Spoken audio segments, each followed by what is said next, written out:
Hello, Philadelphia! I'm Bruce Buffer. It's time for the Anthony Gargano Show! Good morning, everybody. Happy Thursday, man. Thursday. I love a Thursday. Thursday's nice. Thursday's a good day. Next day's Friday. Friday's party day. Weekend. It's beautiful. Good morning. Hope everybody's having a great week. This is the Anthony Gargano Show presented by Rite Aid. Go to riteaid.com to find your nearest pharmacy, your neighborhood pharmacy with all your scripts, everything you need, little stuff for the house too, whatever you need, riteaid.com. Well, we got Carolina week and looking forward to that because that should be a fun one, right? Carolina's playing better, but if you look at the way this thing lines up, they have a woeful run defense. This could be Smash City when it comes to Saquon, because Saquon is looking to break the record. Dickerson, right? Dickerson has the record now, 16 games, but Eric Dickerson rushed for 2,105 yards. That's the record. Right now, being 17 games, Saquon on pace for 21-23. That would be the all-time rushing mark. Now, he could do some major damage this weekend against Carolina, who has a leaky run defense. So it could be fun. And that brings me to today's theme. There was a story in The Athletic that my man, The Brain, turned me on to, and it's a fascinating story. I need to bring this to you because I hadn't thought about it in this way. And I really want to bring it and kind of get your thoughts on it. In fact, I want to get the author's name because it's an interesting piece. Michael Salfino is the author in The Athletic. It has to do with running backs. Now, I don't really like his theory, but his theory, we should talk about it and see what you guys think. So he theorizes that teams with a back having a historic season is not good in the playoffs. That by the time the playoffs come around, that back is fatigued and cannot lead its team to a Super Bowl run. He makes the argument that of the running backs who have had top 12 all-time rushing seasons, right? That they are 6-9 in the playoffs. Just 3 of the wins came from Terrell Davis. See, if you remember TD from the Broncos, in 1998, he led the Broncos to the Super Bowl. That, of course, was Elway at the end, right? Like, that was the whole thing. And it was TD who really led them to victory that year. I remember I covered the AFC Championship game between the Broncos and the Jets that year. And TD ran for over 200 yards. But he says that season stands out as the anomaly, as the only player, running back, to have a top 12 rushing year that won. And that was it. Of the 6 wins. Again, he said 6 and 9. 2 of the other wins came from Sean Alexander. Remember him? Seahawks. This came in 2005 when Seattle went to the Super Bowl against Peyton. So a very interesting kind of dynamic that's it. No other back has gone to the Super Bowl. He makes the argument that by the time the playoffs come around, if you're relying on a running back, the way the Eagles are relying on Saquon, that they're going to run out of steam. That's what he says. Now, I don't know. I want to bring this up to you. I could say, well, I know he's had a couple of games where he's had 26 carries, 27 carries, but if you think about it, he gets to the second level a lot. He doesn't take a great deal of pounding. And then the other part of my argument is going to be, well, we haven't, the Eagles can get him really good rest. The way they're arcing now, I mean, the last game of the season he'll sit out, and they should have a bye. So he could have 2 weeks off before the playoffs even begin to freshen the legs up. So I would tell the author that, the Eagles are poised for that. He also comes back and says the Eagles have more rushing yards than passing yards. And the last team to have that and win was the Steelers in 1975. That was the last team who rushed more than they passed for in yardage. And that was 1975. Obviously, it's a completely different game in 1975. The league has changed dramatically. So that's the last time that a team won the Super Bowl with more rushing yards than passing yards. Does any of this matter? I don't know. I read it. I was interested by it. I was fascinated by it. And we'll bring it up all day today. I want to talk about it. I want to hear what you guys think about it in the chat. Part of like when you're looking at what's going to happen in the future, you want to dive into all this stuff. It doesn't mean the Eagles can't win.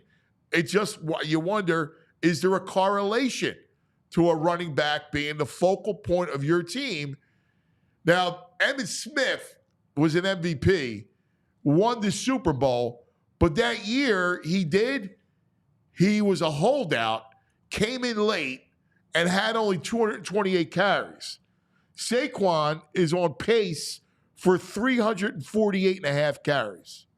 Now, I don't think he's going to get there again because I think they're going to sit him out the last game of the season. It's not going to matter. But let's have this discussion. We're going to talk to Zach Berman about it coming up at 9:20, and we'll talk to Baldy about it coming up about 10:20. But let's get your thoughts on it. I'll start with you, VG. Good morning, Violations Greg. Good morning. I get the theory of too many miles, and that's concerning. But we've said it before. He's not getting a lot of contact, like heavy contact. It's not like he's bruising his way for 4 or 5 yards. These are big gaping holes he's running through. So that issue, in theory, doesn't concern me. The issue of, he has had a lot of carries. I mean, if we're going to be honest, like one of the things, listen, we're all in agreement. Right. Like we're all in agreement that we don't think that should derail the Eagles, right? Like we believe the Eagles. Listen, I think it's the Eagles and Lions, right? And then it's going to be a great football game, and they have every chance to win. Yep. But for this story's sake, I want to dive into it and say, well, if you're carrying the ball 27 times, which you did a couple times, 26 times, that is mileage. May not be. Yeah, but it could be highway miles. Like highway miles, right? Compared to cruise control. City miles. Right. Where it's concerning for me is, at some point, you're probably going to have 8 men in the box, and it's going to have to come down to Hurts to make some plays. And you rely on A.J. Brown to get wide open. So, I understand what the stats say and the data says, but this feels different right now. It doesn't feel like a guy who's taking a pound and is going to be beat up towards the end of this year. He feels like a nice Cadillac right now going through those holes. I agree. Listen, I'm with you. I feel kind of the same way. You just go, you're enjoying your Cadillac until you hit a pothole. And You know, man, Cadillac's got those nice shock systems. Those potholes, you barely feel them, man. You just cruise over them.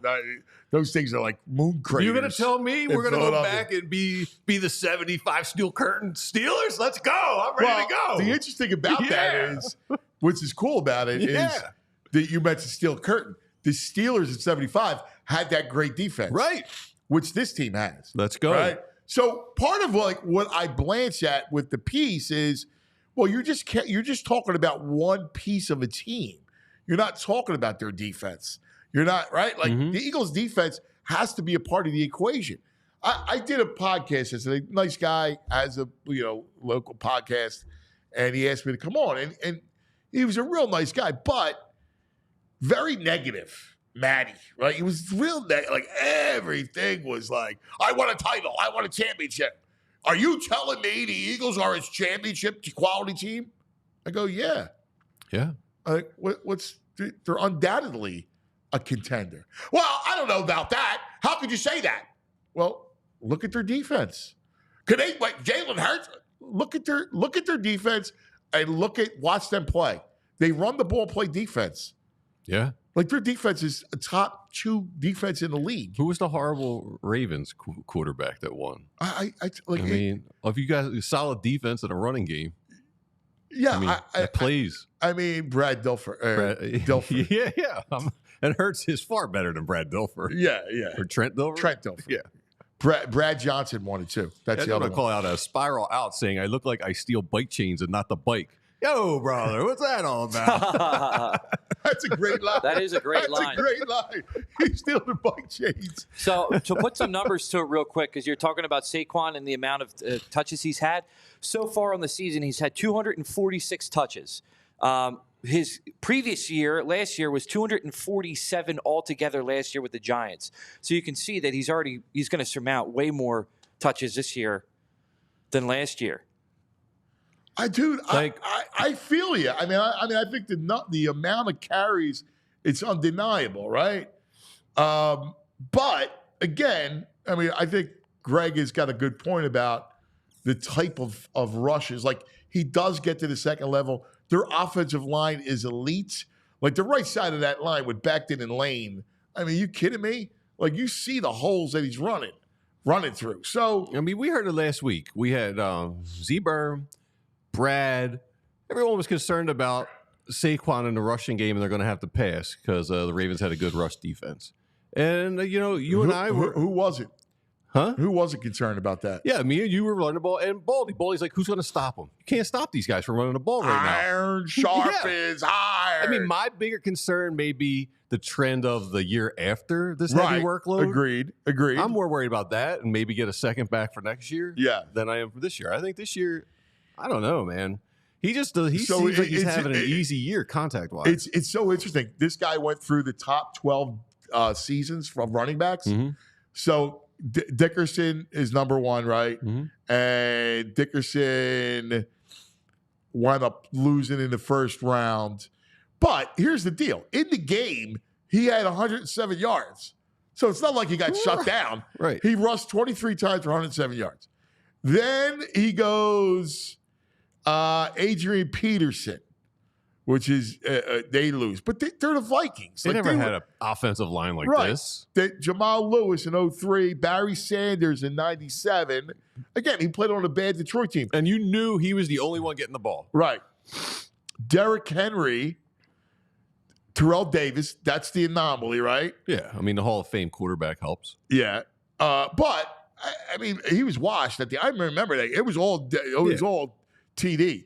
And the Broncos had an amazing cut block run scheme. Like their zone run scheme was really, really good. They cut blocks. They knew how to block. All right. Right? Chris Johnson. Remember him? Barely. Chris Tennessee? Johnson, 2,006 yards. He didn't make the playoffs that year. He's on a trash team. Right. OJ, 2,003 yards. Didn't make the playoffs. I have no idea what that team was like. They didn't make the playoffs. Earl Campbell. Bruising. 1934. He made the playoffs. They went. They lost the first round. And then Wow, dude, Ahman Green. He won 2 games for the Packers in 2003, including here at the link. Wait, the team won 2 games that year? Yeah. In fact, Ahman Green went to the Super Bowl in 2003. Wow. I wouldn't even remember. If you asked me who he was, I would not even remember. Well, actually, he didn't go to the Super Bowl. He went to 2003 was the year. No, 2003 was the year the Eagles beat them with that. Remember the Hail Mary? No. The Favre threw up a ball. It got picked off. 4th and 26. I remember 4th and 20. That's That was the 2003. game. That's the Ahman Green. You remember that? No. Great memory, man. I tell you, I got no zero. Pulled that memory. one right out. Him? Well, He's a freak, man. Yeah. Barry Sanders, 94, and Sean Alexander in 2005. They went to the Super Bowl that year Yeah. and lost. I get what history says, but it just doesn't feel like that this year. When you watch this team, it doesn't feel like. I think he's going to be spry and fresh for the next 2 months. All right, so we're not kidding ourselves. No. I don't feel like that. And if you look at recent history, go back to just last year, CMC. I mean, he had an outstanding year last year. And, I mean, he ran for, let me see exactly what his numbers were. I think he went for 272 attempts last year. And in the Super Bowl, he had 22 carries for 80 yards. I mean, so realistically, I think in today's day and age, with how the game is, I think Saquon's going to be all right. Listen, we all hope, and I think we all kind of believe it. But the story is interesting. I think it was definitely worth. Yeah, it's definitely bring worth up. I thinking want to about. bring it up to. I want to bring up to Zach. See, here's where I'll disagree slightly. Like, I think it's imperative for them to rest him the end of the year. Are you giving up the race for the number 1 overall It all seed? depends on how it is. Like, but I'm going to start to scale down. So I look at it at a week like this week against Carolina. I'm not going to go crazy feeding him the rock. All right, but that's putting the record at jeopardy, though. You don't want the record? No, I would cap him at 15. But on the flip side, you also got to remember, this also applies to Detroit. Because Detroit is a very run-heavy team, and those guys... They got 2 guys. That's true, but, I mean... You got Gibbs and Montgomery. I mean, that's a big difference, 2 guys. Yeah, I'm scaling him back. Like, if I look at Carolina, like, I want to win the game, right? So, but I should be able to win the game without Saquon carrying the ball 26 times. You should. I mean, they've been playing better last few weeks. I prefer to keep Saquon around 15 carries on Sunday. There's a part of me that wants the record. Yeah, I do too. But I mean, I as much as I want the record, I do need to guard, keep him safe. I think you got to see how the game plays out. If he's got a clean game and he's racking up 20-yard runs, 18-yard runs. Well, then I could do that in 15 carries. He's out of the game. Give him 27 if he's barely getting hit. Nah, I do 20. Like, listen. Now you're anti-27. This is all we've wanted. This is all we've wanted. It's a run heavy, downhill. Yeah, I said that. 30 run attempts a game. I was the one who said downhill running game. Let's go. But here's the thing. I'm not running him 27 times against Carolina. I'm not doing it. It's stupid. There's no reason to do it. I'll give Gainwell. Because you can. I'll give Gainwell the carries. All right? I mean, I have no issue going and giving the backups the carries. Because here's the truth of the matter. 26 carries, I don't care. You're still getting hit. Like, it's not completely like, oh, look, he's just doing naked sprints. Hey, man, wide open and a touchdown. Come on, bro. Out of bounds. That happened twice. We're gonna have to still get tackled to the ground. When you track your game this week, track his hits this week. At some point, I will. Me and Franny. I'm going to get Franny. I've been on too the busy paper. eating. I've been He dipping does into take dips. some hits. I've seen some hits. I'm like, oh, okay. Maybe you pull can't back. be dumb about it. That's my only point. Like, I want the record. I want all this stuff. But I'm not carrying it. I'm not giving the ball 26 times. I think that's just if you did that, I would be ripping you the next day. Are you kidding me about violations, Greg? Running Saquon 26 times? Got to keep fresh for the playoffs. What's the matter with you, violations, Greg? Got to feed him, man. Yeah. Got to feed him. He's hungry. What's more important though, a record or a Super Bowl? Of course. I don't think they're mutually exclusive. I think both can happen. Again, if I cap him at 15 carries and he runs for 189 yards, all right, he's on pace. And he can break one for 60. Yeah, and then That's there right. you go. You never know where it He's is. done So if it he's at twice already, 15 for 3 times. 70. So that's it. Shut That's him it. down. 15. And they're up 3. Oh, well, come on. You should be up more than 3 against Carolina after 15 carries. That's what the last couple teams said. He might not be playing the second half this game. Well, at least fourth quarter. Back this up, man. At Back least, it the, up fourth, a little at least bit. the fourth quarter. The second half. They're the still fourth professional football players, man, on the other side. Quarter. All right, listen to Lombardi. What are you talking about, man? Run the ball. It doesn't matter. I mean, these are two serious teams. They lost to Tampa by 3, and they lost to the Chiefs by 3. I mean, they're playing ball right now. They are. They're playing better. But the way the matchup is, matchup of like Bryce Young against the Eagles secondary, I just don't fear it. Chuba Chuba Hubbard. Come on. and Travis Yoder. I like his point. He's like, the Ravens knew the Eagles were going to run the ball in the fourth. They couldn't stop it. They had as many players in the box as they could. It's just this offensive line is just Exactly. freakish. Iron sharp as iron. Yeah. Well, that's what I want to do. But again, I also want to take care of Saquon. How they call me? He's in my nickname. They're like, come on, bike chain. Dude, that's a great The name. bike chain is the best. Bike chain. He's a man who looks like he steals bike chains. He Not the bike. Leave The the bike bike behind. chains. Oh, that's fabulous. All right, we got lots to get to. All right. Z Berm's going to weigh in on this. I'm looking forward to that. We got Baldy. We got our man, Pat McLoone. Headlines of the week. I love the headlines of the week. It's one of my favorite segments going on. All right, let's talk about some of our friends, shall we? Yes, Golden Nugget Jewelers. That's my man, Jerome, right on 8th and Chestnut, right? Heart of Jewelers Row, Center City. Like holidays coming up, right? Christmas, New Year's, the whole thing. So say you met that special somebody, and now you're thinking, all right, what am I going to do? I got to get the ring first.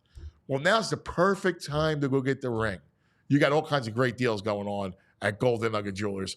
See your own. Tell him I sent you and say, listen, I need to pick out the diamond. He's going to give you a whole education on the diamond. Cut, the clarity, the carat, right? Get the setting that fits, and it's going to create this engagement ring that she'll never take off, that she will cherish for the rest of her life, all right? Go see them. And if you got all the gifts, all right, or maybe you just want to get her a diamond pendant or diamond earrings, they got it at Golden Nugget Jewelers. GoldenNuggetJewelers.com. It's where Philly gets engaged. It's engagement season, and it's, virus season. So go check out our friends over at Rite Aid, because most of their pharmacists are specially trained certified immunizers. Protect yourself and your family by staying up to date on your immunizations. Most immunizations are free with your health insurance or government plans like Medicare Part D. Rite Aid pharmacists can vaccinate you for pneumonia, tetanus, whooping cough, chickenpox. I'm probably due for a tetanus shot, actually. It's been a while for me. RSV's out there. Tetanus shot. Yeah, man. You never know when you're stepping on a rusty nail or something. Or stealing a bike chain. Man, you those cut your bike hand. chains are rusty. Yeah, man. You never know. I gotta get You a look tetanus like shot. a tetanus guy. You got that man. dirty tetanus thing going on. Oh, man. RSV's out there, man. It's a respiratory We tract had a whole virus. Not conversation great. about masks today. I'm like, get the hell out of here with the mask. COVID-19's out there. Shingles. If you had the chicken pox, you're at risk of this painful rash virus caused by the same virus that causes chicken pox. So protect yourself. Select Rite Aid stores have dedicated pharmacists ready to administer vaccine services and answer all your questions. If you're not sure if you're up to date, if you feel nervous, just ask Rite Aid pharmacists. They'll take the time to make a personalized recommendation for you. No questions are too small. Just walk in or schedule an appointment. Monday through Friday, 10 a.m. to 6 p.m. State, age, and health restrictions may apply. Ask a Rite Aid pharmacist for more details. All right. Thank you, my brother. We appreciate it. Bike chain. Now joining us from the all PHLY Eagles. Oh, yeah. Terrific author. Buy his book for Christmas, by the way. Give it out as gifts to many people as possible. He, of course, is our man, Zach Berman. Zachariah. What's Hey, up, good morning. Good Zachariah? seeing you guys. Man, nice coat today. He's looking good. Where you going? Where you I'm, go? I'm going to work. I'm going to work. No, I got my my sister-in-law's 40th birthday party tonight, and I got to go straight from NovaCare to there. So That's why so I I got got the to get coat dressed for the looking day. Yeah, it good. looks Yeah, good, I got man. dressed for the day. I'm not Look- dressed like this to talk to Jalen, but Yeah, I like it, man, with the good threads. Where's the party at? it's at Fiore Italian restaurant. Good spot there. Yeah, shout out to my brother and my sister-in-law Marissa. Furies.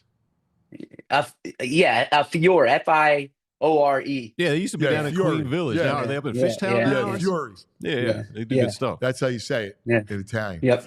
Welcome Fury. to Italian I 101, gotta learn. Zach Berman. I gotta learn. Fiore. I'm better at eating it than pronouncing it. Do not order the chicken parm if you want to come back on the show. Do not order the chicken parm. Yeah. Only real Italian. All right. So Z-Bird, I gotta talk to you about this story. I sent it to you. Did you read it in the Athletic? I did. Yes, I did. All right. I'm curious your thoughts and reaction to the running back. The teams again, just to reiterate, teams that have had running backs who have had 12 are the top 12 all-time rushing seasons. Only one has won the Super Bowl, Terrell Davis in 98. So far back ago that I covered that Super Bowl and the AFC Championship game. I was at the game. He rushed for 200 and some 8 yards, something like that, against the Jets. Yeah, I remember reading those stories. Yeah, I get migraines in the Super Bowl. I remember that against the yeah. So actually Saquon brought this up in a conversation I had with him a month ago, where he brought up the stat about rushing leaders on Super Bowl teams. And he thought that was misleading because he's like, how many Super Bowl winning teams have there been over the past 20 years? A lot of them have Patrick Mahomes and Tom Brady, and so that skews the numbers. I understand the points made in the story. I would also say Saquon's been a special case this year, a rare case this year. And Christian McCaffrey last year brought the 49ers to the Super Bowl. They were on the doorstep of winning the Super Bowl last year. And his workload, his production, his value, comparable to what you see from Saquon this year. So I think special players, there's special circumstances. I understand where like the premise of that's coming from and the history behind it. But typically, if you just look at the Super Bowl champions over the 20 years, I mean, Tom Brady has what, 6 of them? Patrick Mahomes has 3 of them. And so that right there, you're already at 9 of 20. So I think that affects things quite a bit. Yeah, I listen, I do too. The other interesting aspect to it, teams with more rushing yards than passing yards. Did you see that piece of it? Yes, I did. So the last team to win the Super Bowl who had more rushing yards than passing yards was the 1975 Pittsburgh Steelers. Yeah, look, the history's not on your side with this one. I am a bit perplexed by the passing offense. Now, in the building, they'll tell you that they haven't had to pass late in games, right? Typically, you're putting up numbers in fourth quarters when games are close and or you're coming from behind, and the Eagles have been playing with healthy leads. And there's a reason why Saquon's the most productive fourth quarter rusher in the NFL. The Eagles really haven't been playing from behind during this 8-game winning streak. It's unbelievable, Zach. When you think about it, and I agree with you. I think all these numbers are skewed. For the record, I only bring it up because it was an interesting story. Yeah. And it's a good discussion point. I agree with you and Bud Chain. But here's the thing. When I look at this, I look at the Eagles passing game, Jalen hasn't had to come back and like dart them to victory. He just hasn't had to do it. It's so interesting. Oh, you're right. Over the last of the 8 games, they haven't trailed and they haven't needed to go get points in that sense. You're absolutely right. And that's where you can, I mean, if you're down in the fourth quarter, you can put up, 15 passes, 150 yards in 2 drives easily, right? So now you're looking at the scope of the season, and clearly the passing numbers are down. Inside the building, one thing they'll point to is that Jalen has the 4th best quarterback rating during this 8-game winning streak in the NFL. So he they don't think the passing offense is incapable of producing big plays, of producing big numbers. I see the point here. I think there's going to be a time when the Eagles are going to need to lean on the pass, when it's going to be Jalen and AJ and Devontae are the stars as opposed to Saquon. I can't deny the historical trend here. I do think more of the question is, will Saquon wear down? And Saquon spoke about this yesterday, where he talked about the plan that the training staff has for him here, what he's doing behind the scenes Monday to Friday. He says he feels as well as you can feel for week 14 of the season. And look, we've seen no sign of wear and tear there. No. I think if there's any, my bigger concern when you look at the historical numbers is if Saquon's not the player in January that he is in November and December. But I don't look at the overall rushing as the reason for concern, because, and maybe I'm wrong here, but I think they will be able to pass the ball when you have AJ Brown, Devontae Smith, and Jalen Hurts. I think if there's a game where they need to come from behind, like they did against New Orleans, they'll be able to get some completions. That said, they haven't done that consistently enough this year, but we have seen evidence of that in 2022. You know, the way they passed the ball last year for parts of the season, with the way they passed the ball. I mean, if I have to bet on someone, I'm going to bet on AJ Brown and Devontae Smith. So I think that I think the Eagles are built a little differently than some of the teams that the model is built around. Yeah, I listen, I agree with you, and we'll get to more with the passing offense in a minute. But just to continue the Saquon thought, now, if it's up to me, I look at Carolina, right? Now, I want to win the game because I want to get, obviously, the 1 seed, right? So my goal the rest of the way is the 1 seed. Obviously, yes. Green Bay, Detroit tonight. It's a huge game for us. But if I'm leading, it's Carolina on Sunday, and I know they're playing better, and I know they've played teams tougher. But the way the matchup works, I should be comfortable in the third and fourth quarter, somewhere around the fourth quarter. I like to limit Saquon's carries to 15 on Sunday.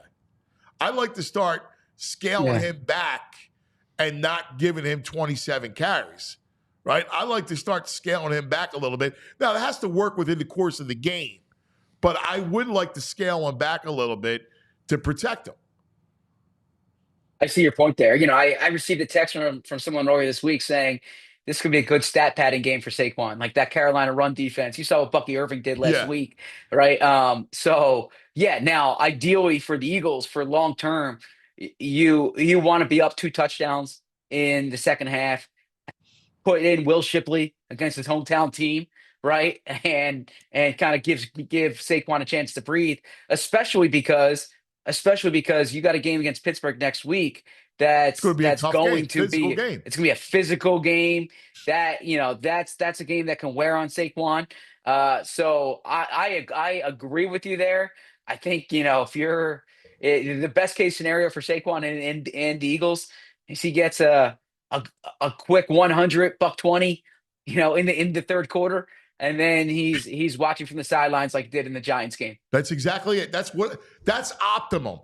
Now, again, I'm hoping. Now, the other difference is with these other backs is what I'm hoping is that the last game doesn't mean anything, and they can rest him.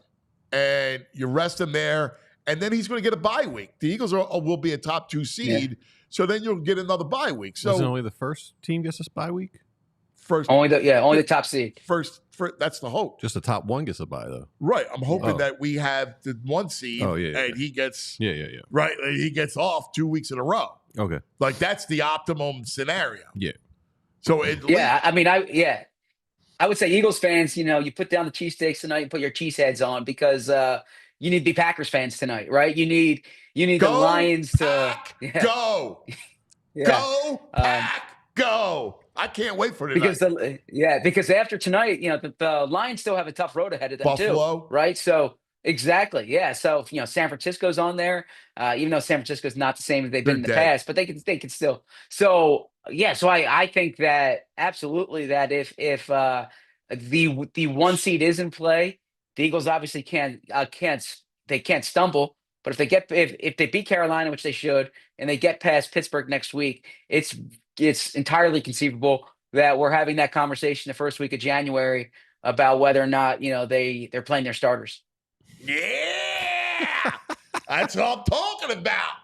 That's what I'm talking. That's the goal. Like, to me, that's the whole goal. All right. The other thing that this whole story does not take into account is the Eagles' defense. Dude, I'm in love with this defense. I never thought that this would happen. It's such a pleasant surprise about how good they are. And I give it up. I gave it up all week, and I've been doing this. I'm going to do it with you. I give it up to Vic in this sense. I was never in love with his scheme. I never liked it. It was always like that scheme it's analytic friendly. It's bend but don't break. It's been around since the Swamp Fox. Now he puts his own wrinkles on it. But the whole idea is to make teams matriculate down the field because sooner or later they're going to make a mistake. They're not going to execute, and you'll get stops. And with this group, it's worked.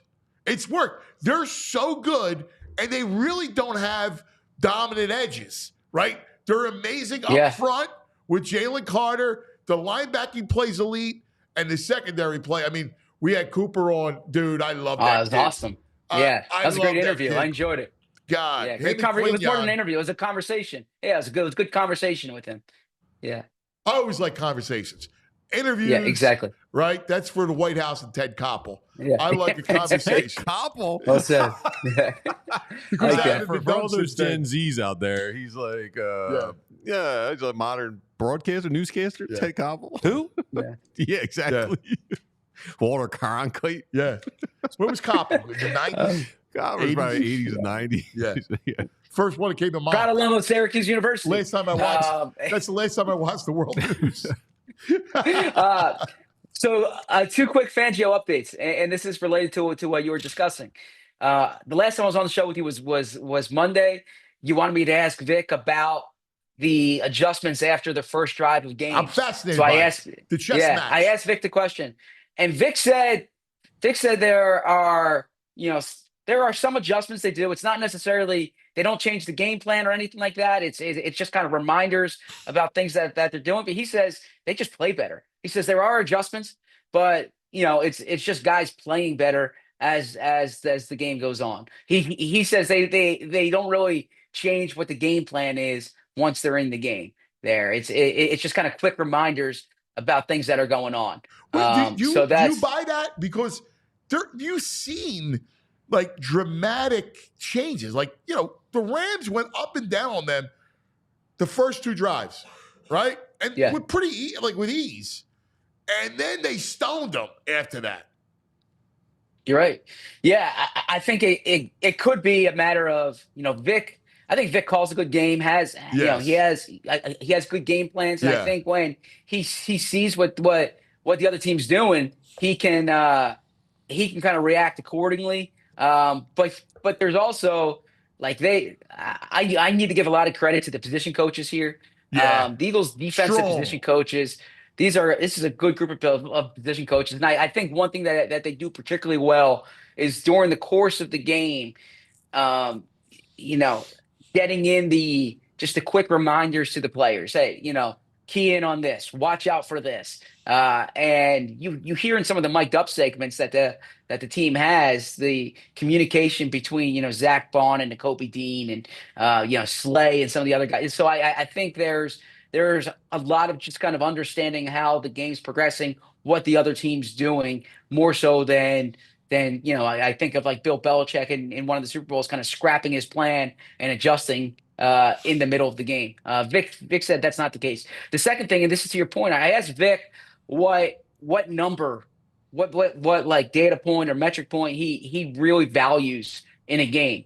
And he says that it changes by game. That's why he doesn't look at season-long numbers. Every game's its own story. I said, what about the Ravens game? And he said for him, in that game, the key was third down. was when they got them to third down, getting off the field. And that goes to what you're saying about the way this defense is designed, is to get the opponent to matriculate downfield, is that if they can get you in third down situations and they can tackle and they can keep the ball from going over their head, then you're going to have plays like Cooper DeJean against Derrick Henry, Zach Bond against Derrick Henry, right? You're going to have those plays Cooper against to force fourth Jamar down. Chase, Cooper against Cooper Kupp, right? Like you're spot on, and it's awesome, Zach. You've covered this team now a long time. Yeah, 13 years. Right? 13 years. This is the best tackling team in those 13 years. It's not even close. Yeah. They're the best tackling team in the last 13 years. Look at the leading receivers over this 8-game winning streak. They're all running backs and tight ends, right? They come up and they rap and tackle. And the funny thing about it, two parts there, they struggle with that early this season. And they've really focused on it in practice as much as you could. They don't tackle in practice. Put the pads back on. I love what Fangio. Yeah, Fangio wants he wants to tackle more. He said, he was talking about J.Alex Hunt this week, and he said that there's that some like personnel people think you can just throw young guys out there and they'll get better. He's like, you have to practice. He said he doesn't believe in what Allen Iverson said. You have to practice. So when the guys practice, they're going to get better. Yeah. And he also said regarding the tackling, he said it should be that when you emphasize something, he said Jim Mora told him this. When you emphasize something, you should be good at it, right? And this is what they've emphasized in practice, going back to the Atlanta game, Tampa Bay game. You see the tackling circuits during practice, and you are seeing the benefits there. I love it.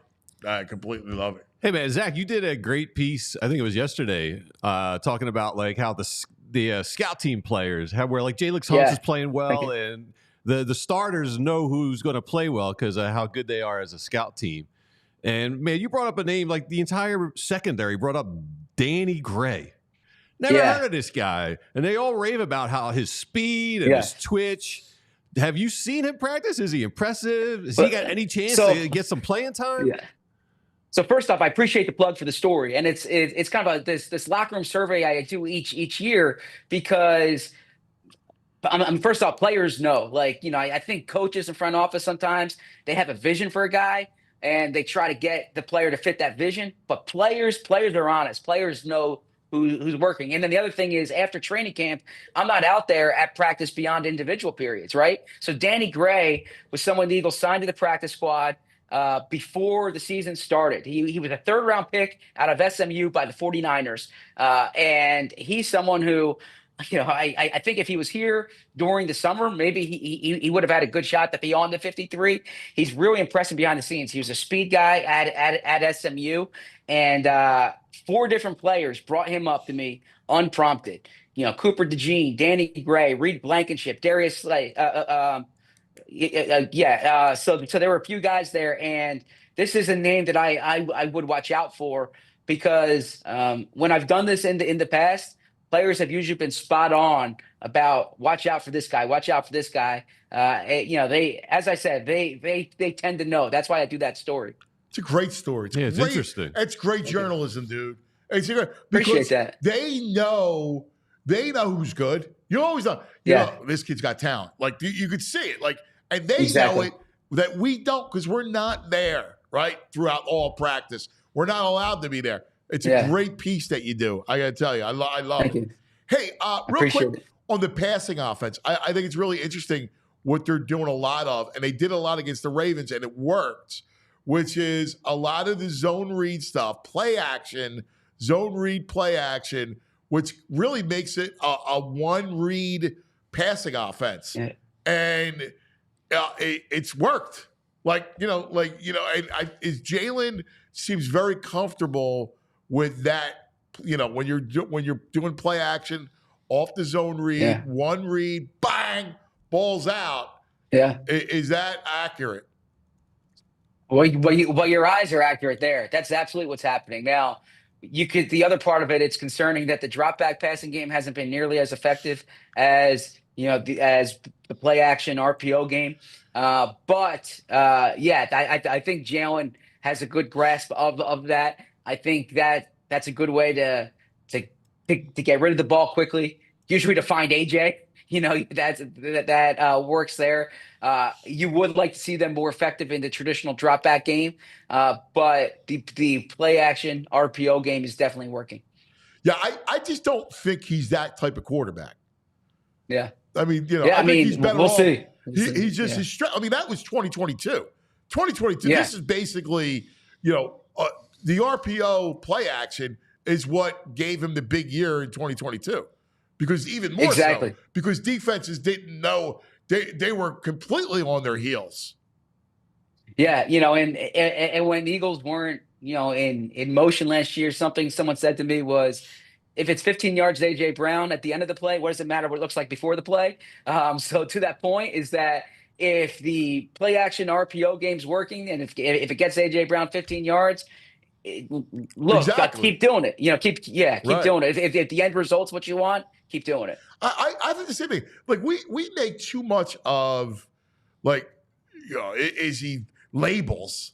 Game managers, this and that. I think who cares? Like, is it effective? Yeah. Is the offense effective? Like, he's playing. Like, I think the description is he's playing point guard. That's what he reminds me of. And every once in a while, I got to run it 5 yards to get a first down. All right, I'll dump it off. I'll make something happen, or I'll hand it off. Like, that's point guard. Yeah, and if you're a point guard, you would rather be a point guard in the All-Star game than in last night's Sixers game, right? And so he's a point guard when he's got A.J. Brown, Devontae Smith, Dallas Goedert, Saquon Barkley. That's a pretty enviable situation to be a point guard in. He's our Mo Cheeks. Yes. Yeah. Yes. Yeah. He said it yesterday. I love it. Zachariah, great work, buddy. Listen, enjoy the party after work today, okay? Thanks, guys. On? 2 o'clock? Yeah, 2 o'clock. I'll be in with Fran and Bo. I'm going from NovaCare back to the studio, back to NovaCare.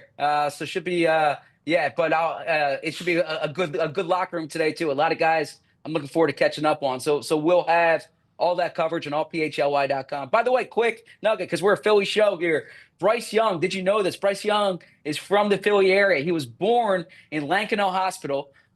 He spent the first year of his life in Havertown. He's still got family out in Glenside. So he grew up in Southern California. But Bryce Young, if you look in his bio, it says Philadelphia, Pennsylvania. Actually, Mike Jensen did a great story on that in the Enquirer 2 years ago, or back when he was a Heisman quarterback. But yeah, he's a Philly guy. I did not know that. I mean, I've covered, watched his whole career. I didn't know the kid was a Philly kid. Lankenau Hospital. I love it. Lankenau Hospital. There you go. Delco, baby. Exactly. Good talking to you guys. That's a good nugget. Thank you, Zachariah. You're the man. Zach Berman. You look good today. He looks sharp. Yeah. Looks very sharp. Yeah. All right. A man who always looks sharp comes with us every week. I got a question, too, I want to pose to you two old heads. Okay, like you're not. Yeah. We're the same age. All of a sudden, I'm an old head. Well, I got a question. I can't ask myself the question. Let's get our man in from the editor's desk, the great Pat McLoone.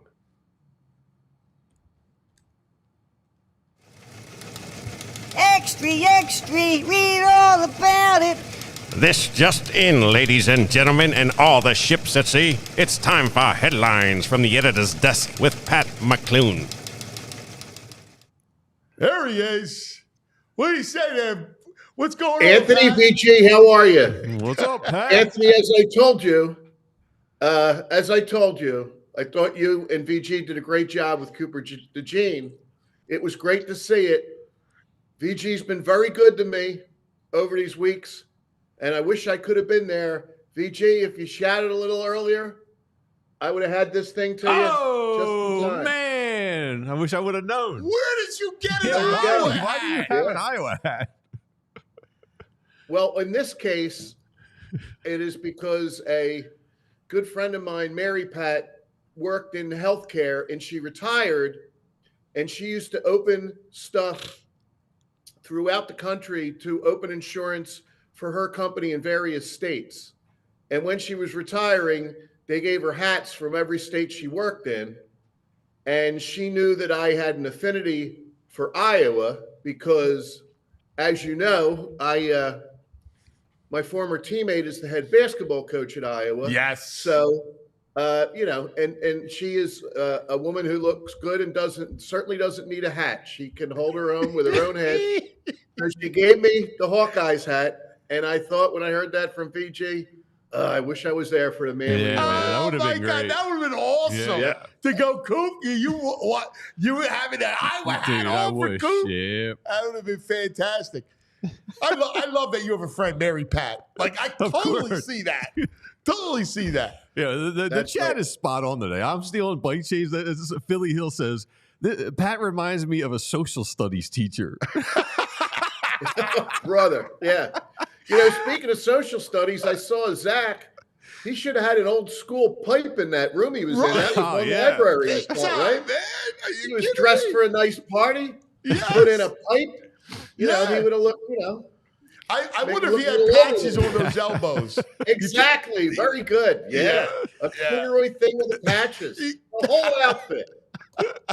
I got to tell you, just real quick before we get into our headlines, what a blast it was. Wednesday before Thanksgiving, we did the show. In fact, Friday, December 20th, we're going to be back at the Reading Terminal Market, round 2 of the holiday cheer. All right? We did the holiday cheer Wednesday before Thanksgiving. Afterwards, Pat and everybody, we all went to the bar at Molly Malloy's. Yep. We're going to do the same thing on December 20th.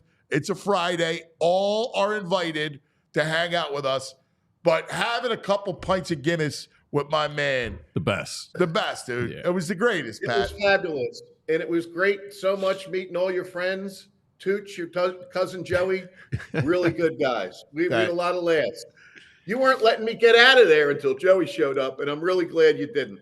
Yeah, So he had places to go, right? I'm like, no, my cousin's coming. What do you mean my cousin? So my cousin is married. I love Karen. His wife's family, beautiful family, the Bryce family, they're directly from Ireland. And I know how Pat, has family and all. And Joey's been over there a bunch of times. And I was dying to have Joey and Pat talk about Ireland together. And I just thought it was great, No, it's great. And then your friend Marco, who came on the boat as a merchant marine. He's fascinating, Marco. He said, one day I'm going to land in a port and I'm never going to leave. And he landed. That's an amazing story. He landed in Philadelphia. He said, all right, I'm done. This is my spot. So at some point, once I get through all this stuff, I have a book in me. I want to write a real literary novel that's based off of his journey. So when he was 15 years old, his father, he was going to have to do time in the service in communist Yugoslavia.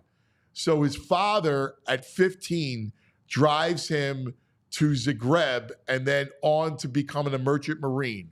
He basically came of age on a ship at 15 years old. He said to me, he goes, his dad drops him off. He has white jeans on, all right?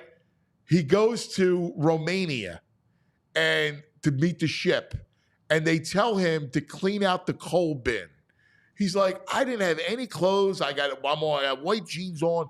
He goes, I cleaned the coal bin, and he goes, I'm soaking wet. It's a mist going on in Romania, and my jeans are black with soot. I'm drenched to the bone, and I'm in tears.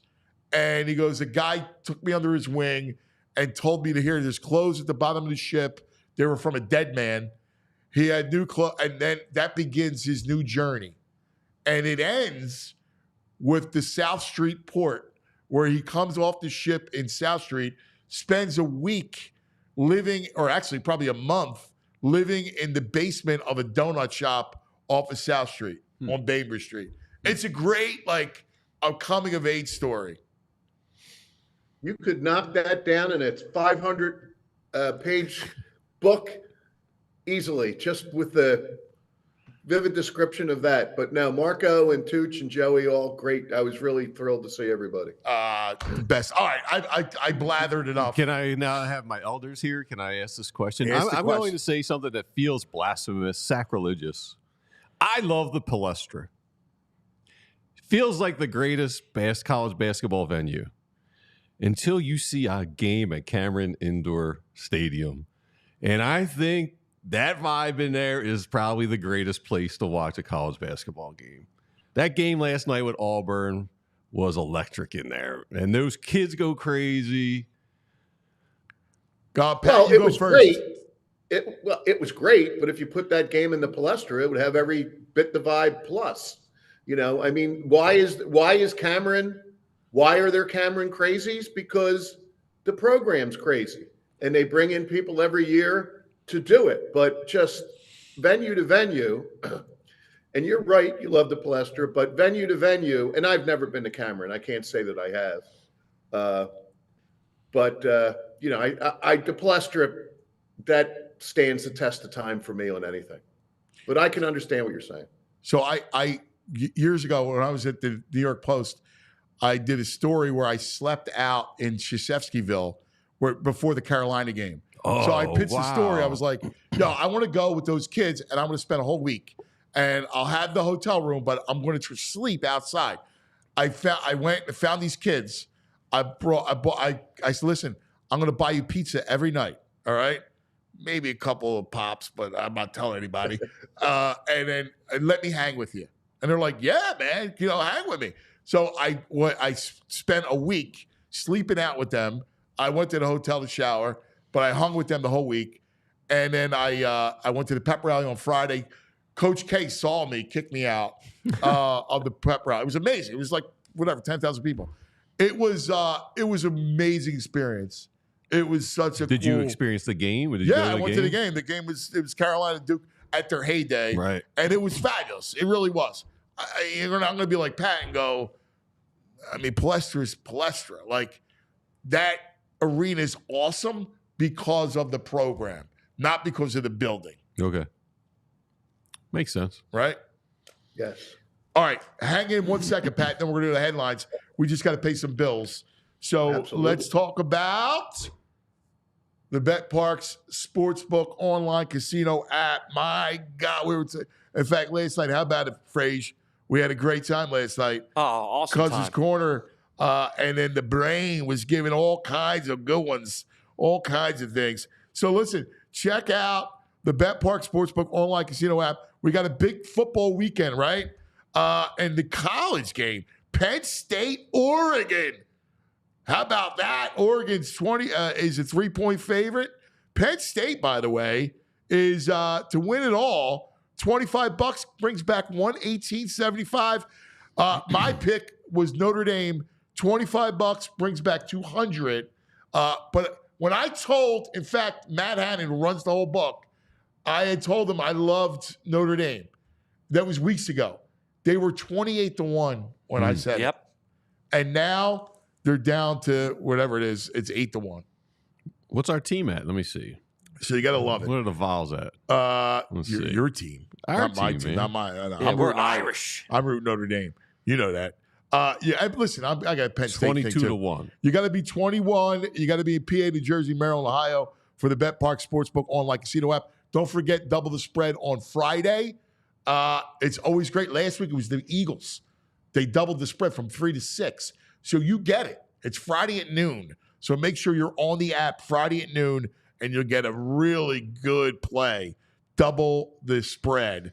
If you have a gambling problem, please call 1-800-GAMBLER. The BetParx Sportsbook online casino app. Slightly trash pick, too. Look at I'm going Penn State tonight, -1.5. Unranked versus number 8 Purdue. Oh, I like that. I like a little PSU.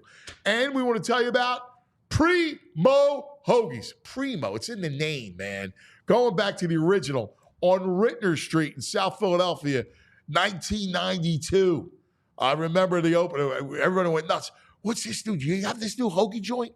It's unbelievable, right? It was the greatest, and it still is to this day. It's the exact same taste because they use only the finest human meats and cheeses, piled high, fresh. Every sandwich is made fresh. No prepackaged anything. The rolls, the seeded roll, that's the key to everything. They started the seeded roll revolution. That's what Primo's did. All right, they bake them in store every couple hours, so that taste is unmistakably Primos. Go to primohoagies.com. You got all the football food you want, right? The pickies, you get desserts and cookies. So check out Primos for the holidays. You're going to need it, all right? primohoagies.com. You'll say what I would say. It's not just a hoagie. It's a Primo. All right, let's get back to our headlines. And, of course, this portion of the program brought to you by TrueMark Financial Credit Union, TrueMark.com/PHLY to see the credit union difference. All right, Pat, headline number 5. Okay, from now on in, we're going to go either 2, 3, 4, or 5 on the Eagles. We're going to ride this the whole way. So we have 2 Eagles today. And next week, we will not forget for coming events. Next week, we'll definitely have a college football segment. We'll know the field, and we'll be able to look at that. Love it. The 5 this year's the 5. I got 2 Eagles, Phillies hot stove, Big 5, and state playoff. I could kick it off with state playoff quickly. You had Danny D on last week, speaking about great people that I met down at the terminal market. It was a pleasure talking to him. He put up with my LaSalle hoodie and was just a great guy. He's doing a good job. VG, you didn't make it to that basketball game last night, did you? I did not. I went to an opening of, Man Full of Troubles, the oldest pub in Philadelphia. They reopened it, so I went and stopped by that last night. There you go. Where's it at? Like they 100 block that, of Spruce Street. I love Spruce Street. That's one of my favorite streets. So Prep lost to Imhotep? They did. They lost to Imhotep. There's no shame in that, believe me. They're nasty. Yeah. Yes.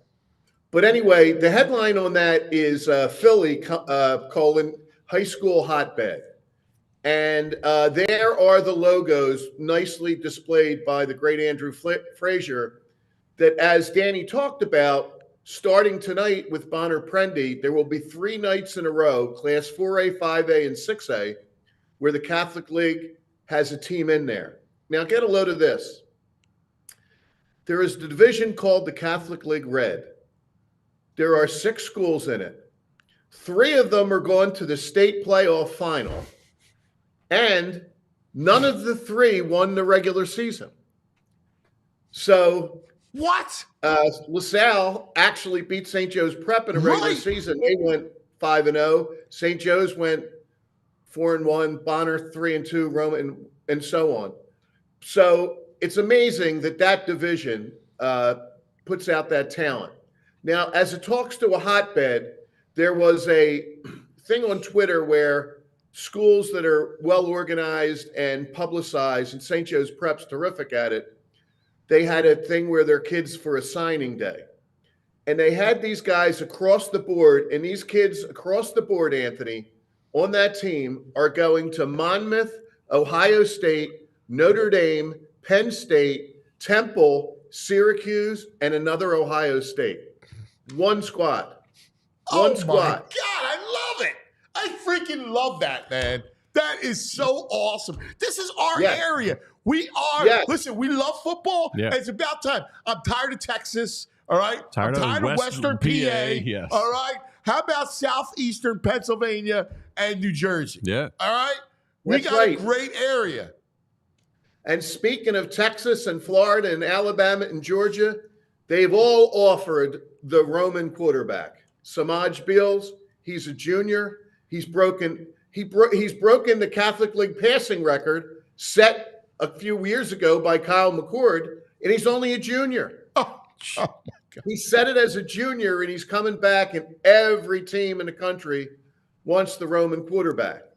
And, I'm definitely biased. My 4 boys went to Bonner, and that is not the Bonner football that I saw. They had a lot of good scrappy kids, including my son Brendan. But Bonner and this guy, Jack Muldoon, the coach, deserves a lot of credit.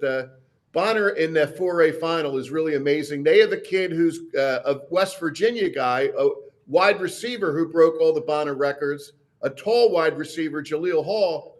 But what's interesting about Jaleel Hall is he signed with West Virginia, and you wonder whether he'll stick. But he might stick if your friend and fellow Bonner grad Anthony Beck gets that job.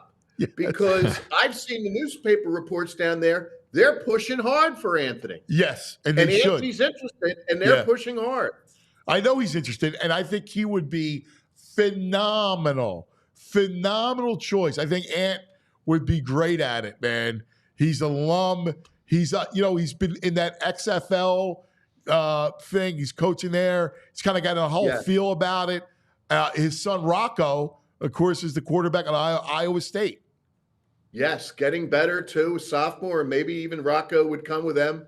So that's all interesting. And these three teams that got into the final, they didn't inch their way in there. They all won. St. Joe's Prep beat Downingtown West 35-7. Roman beat Ruston of Westchester, Bayard Ruston 41-17. And Bonner, and I attribute a little bit of this to our friend Andrew Frazier. Bonner went up to the field that I would name the field Andrew Frazier Field, but the field at Central Bucks West, they went up there and they beat Southern Lehigh 55-26. And CB West, a lot of winning in that stadium. Oh yeah, Mike Pettin and all those teams up there over the years. I have a great friend whose son played for one of those state championship teams up there, and so maybe a little bit of that rubbed off on Bonner. So as Danny said, all those games are on the Pennsylvania Cable Network. And, we have a lot to talk about with the Eagles, but I had to sneak that. I love it. The only thing I'd rather talk about than Catholic League football is Catholic League basketball. So there you go. I'm looking at Joey O'Brien from LaSalle, quarterback, graduates next year. His offers right now, Bama, Georgia, Michigan, Notre Dame, Ole Miss, Tennessee. You got to be kidding me. He's got offers from all he's a two-way player. It'd be interesting to see what they'll do if they'll turn him into a safety like Notre Dame recruited Tony Sacca's son as a safety, and he's an unbelievable wide receiver at LaSalle. Yeah. You know what's nuts too is that Cooper DeJean was a quarterback in high school. Yeah, I heard that on the interview. That was interesting. I would love to see the guy that you see on the football field combined with the guy we've seen doing those dunks in the video. I would like to see what he did with it. Yeah, I wonder if he could sling it. I wonder if he could really sling it. He was a baseball kid too. So my guess is he had an arm because he was a baseball kid. Okay. You think he's an emergency quarterback for the squad? Maybe. It's interesting. And I'm a gigantic proponent of kids playing as many sports as they want. As many sports as they want. Yeah. I love it. Absolutely. Yep. Just have fun. I love when you say you see somebody and their kid's a nice athlete. You say, "What's his favorite sport?" 9 times out of 10, the father says, "Whatever season it is." That's it, man. I practiced last night. We had basketball. We had our basketball practice late. St. Margaret's 6th graders. We were practicing last night. I enjoyed the other day. I think you were on with Kevin, and you said that these kids did 3 suicides at the first practice, and they were gassed. Yeah, got to get those guys moving. Absolutely.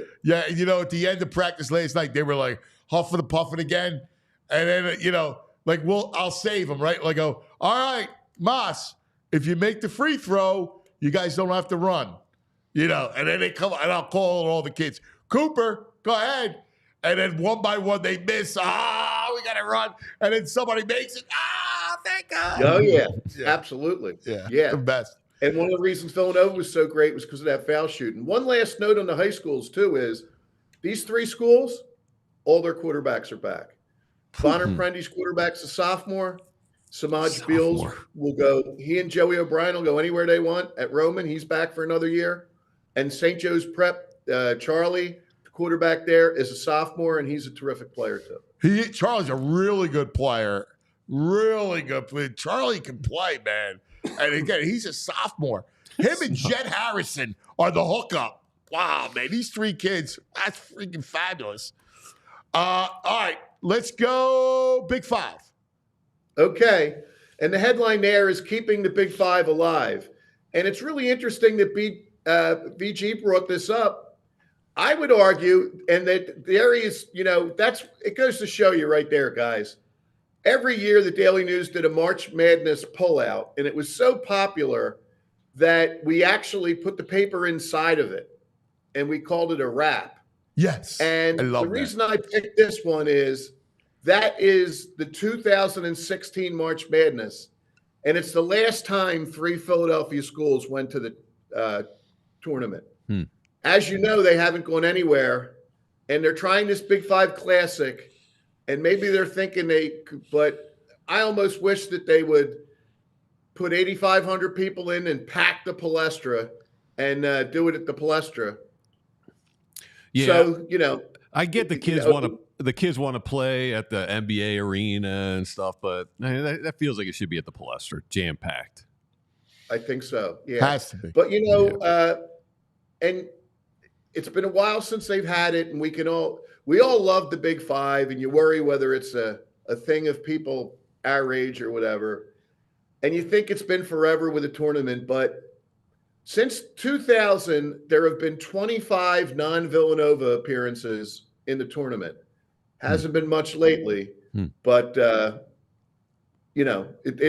be at it this week. It's been, Drexel was there in 2021. Temple hasn't been back since 2019. Penn 2018. St. Joe's 2016, and my alma mater, LaSalle, hasn't been there since 2013.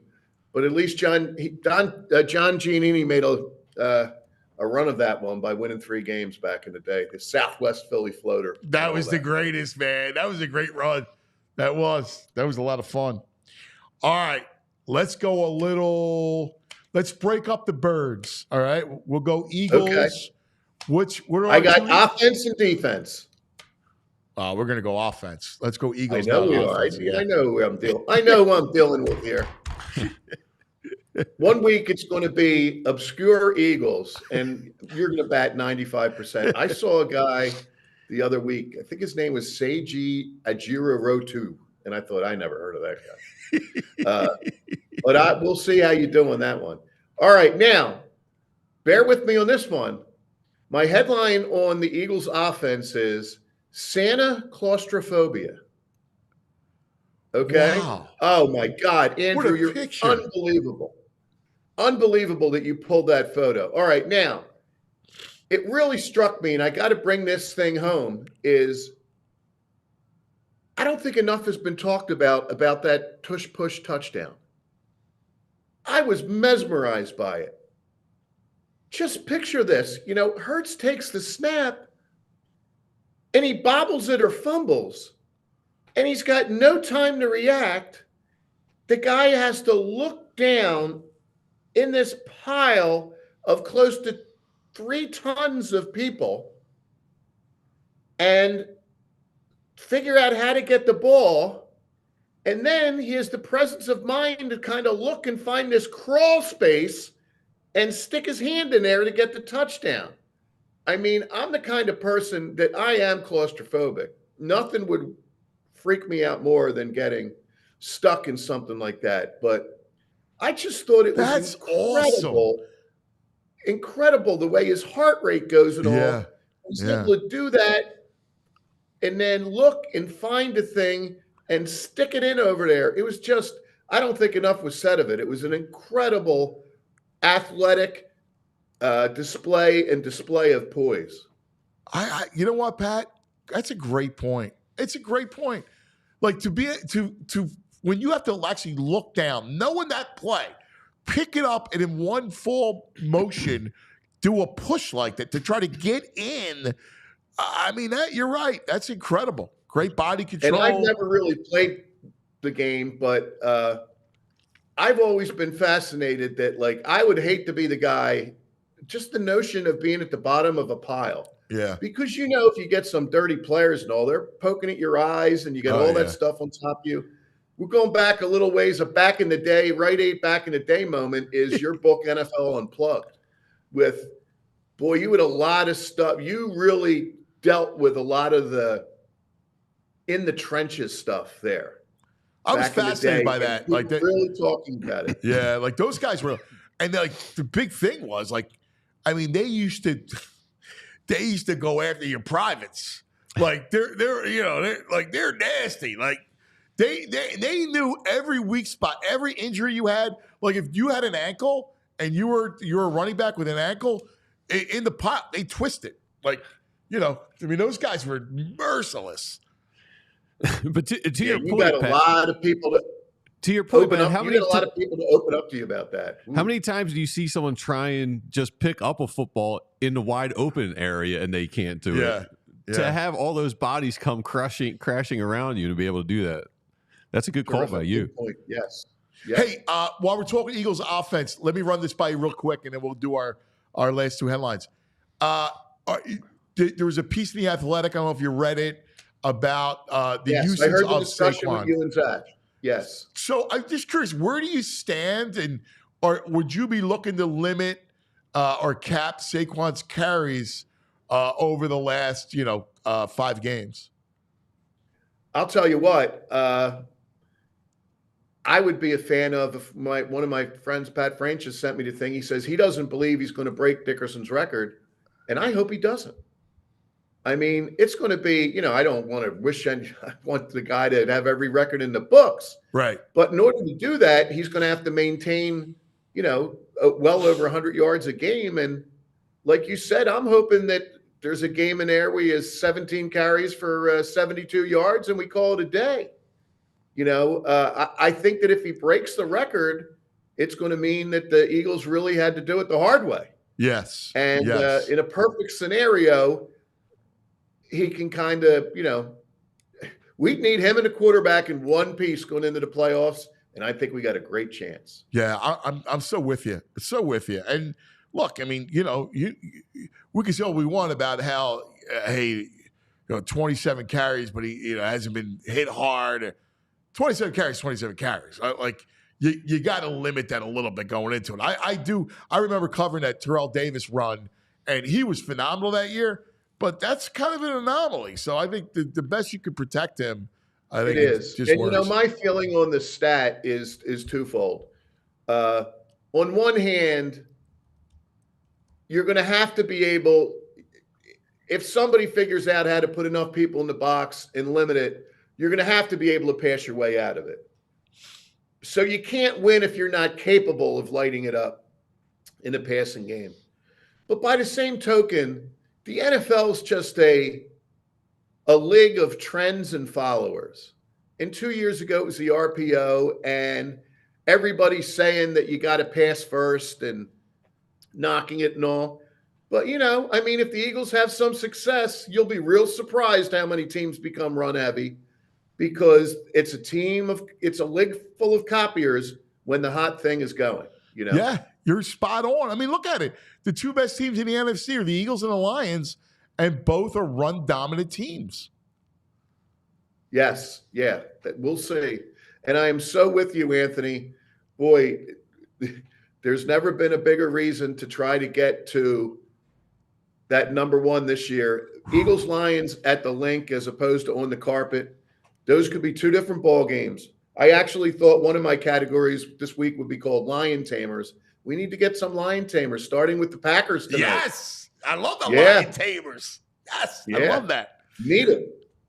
All right, hot stove. Okay. First of all, the Phillies deserve a little discussion. There's not much going on, but that's okay too. And I can't wait for them to get going again. And our headline on hot stove is when the hot stove boils over. And what I wanted to say there is if everybody's getting itchy, maybe you don't have to. Because 3 out of the last 5 signings for the Phillies, the big moves happened in March. Now, granted, the Phillies signed Trey Turner on December the 8th. So that could be a winter meetings thing. And they signed Zach Wheeler on December the 9th. Wow. But the Phillies signed Bryce Harper on February 28th, Schwarber on March 20th. Wow, Schwarber was that late. I know. I couldn't believe it. I kind of remember Castellanos. That was March 22nd, and you were wondering whether he's going to be ready to hit the ground running and stuff. Yeah. But it just goes to show that sometimes Dombrowski and Middleton and the patience pays off. Now, the other interesting thing here is that a lot of people believe that for the Phillies to kind of just tweak things and keep a good thing going but not running it back, that they need a trade. But, the Phillies aren't built that way.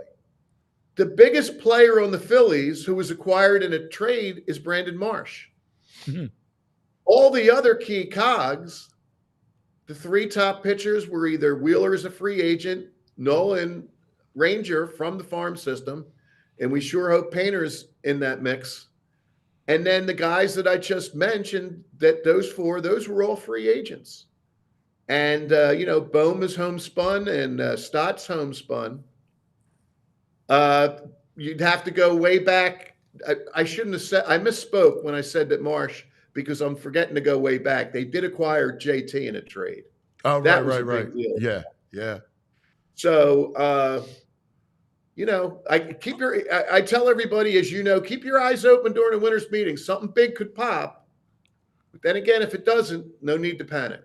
That's smart stuff. You know what's interesting? I saw a rumor the other day that there were some talks out of Seattle where they offered, like the Mariners had interest in Bohm, and the Phillies asked for Logan Gilbert. Ridiculous. They asked for Gilbert, and they're like, "Nah, click." Yeah. Type of thing. Let me ask you: would you take Luis Castillo?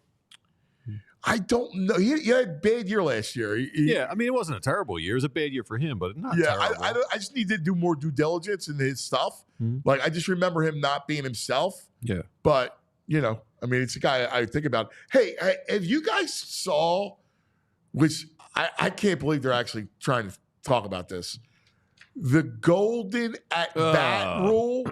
Yes. I know. Ew. Is it just because we're old? I know. Come on. But it's stupid, is it not? It's like, what are they gonna do? Have the MLB Bachelor in the off season or something? Come on, man. Exactly. Like, it's for those people who didn't hear about it. They're kicking around a rule where you could designate one guy at one at bat during the course of a game. So say the bases are loaded and Rojas is up. You could designate Bryce to bat instead. I mean, how junky could you get? And Bryce could lead off the inning, make an out, and bat again. Yes. Could bat in his same spot. Now, I got to say, if they're coming up in the inning, you might be able to tweak it. You can't use it.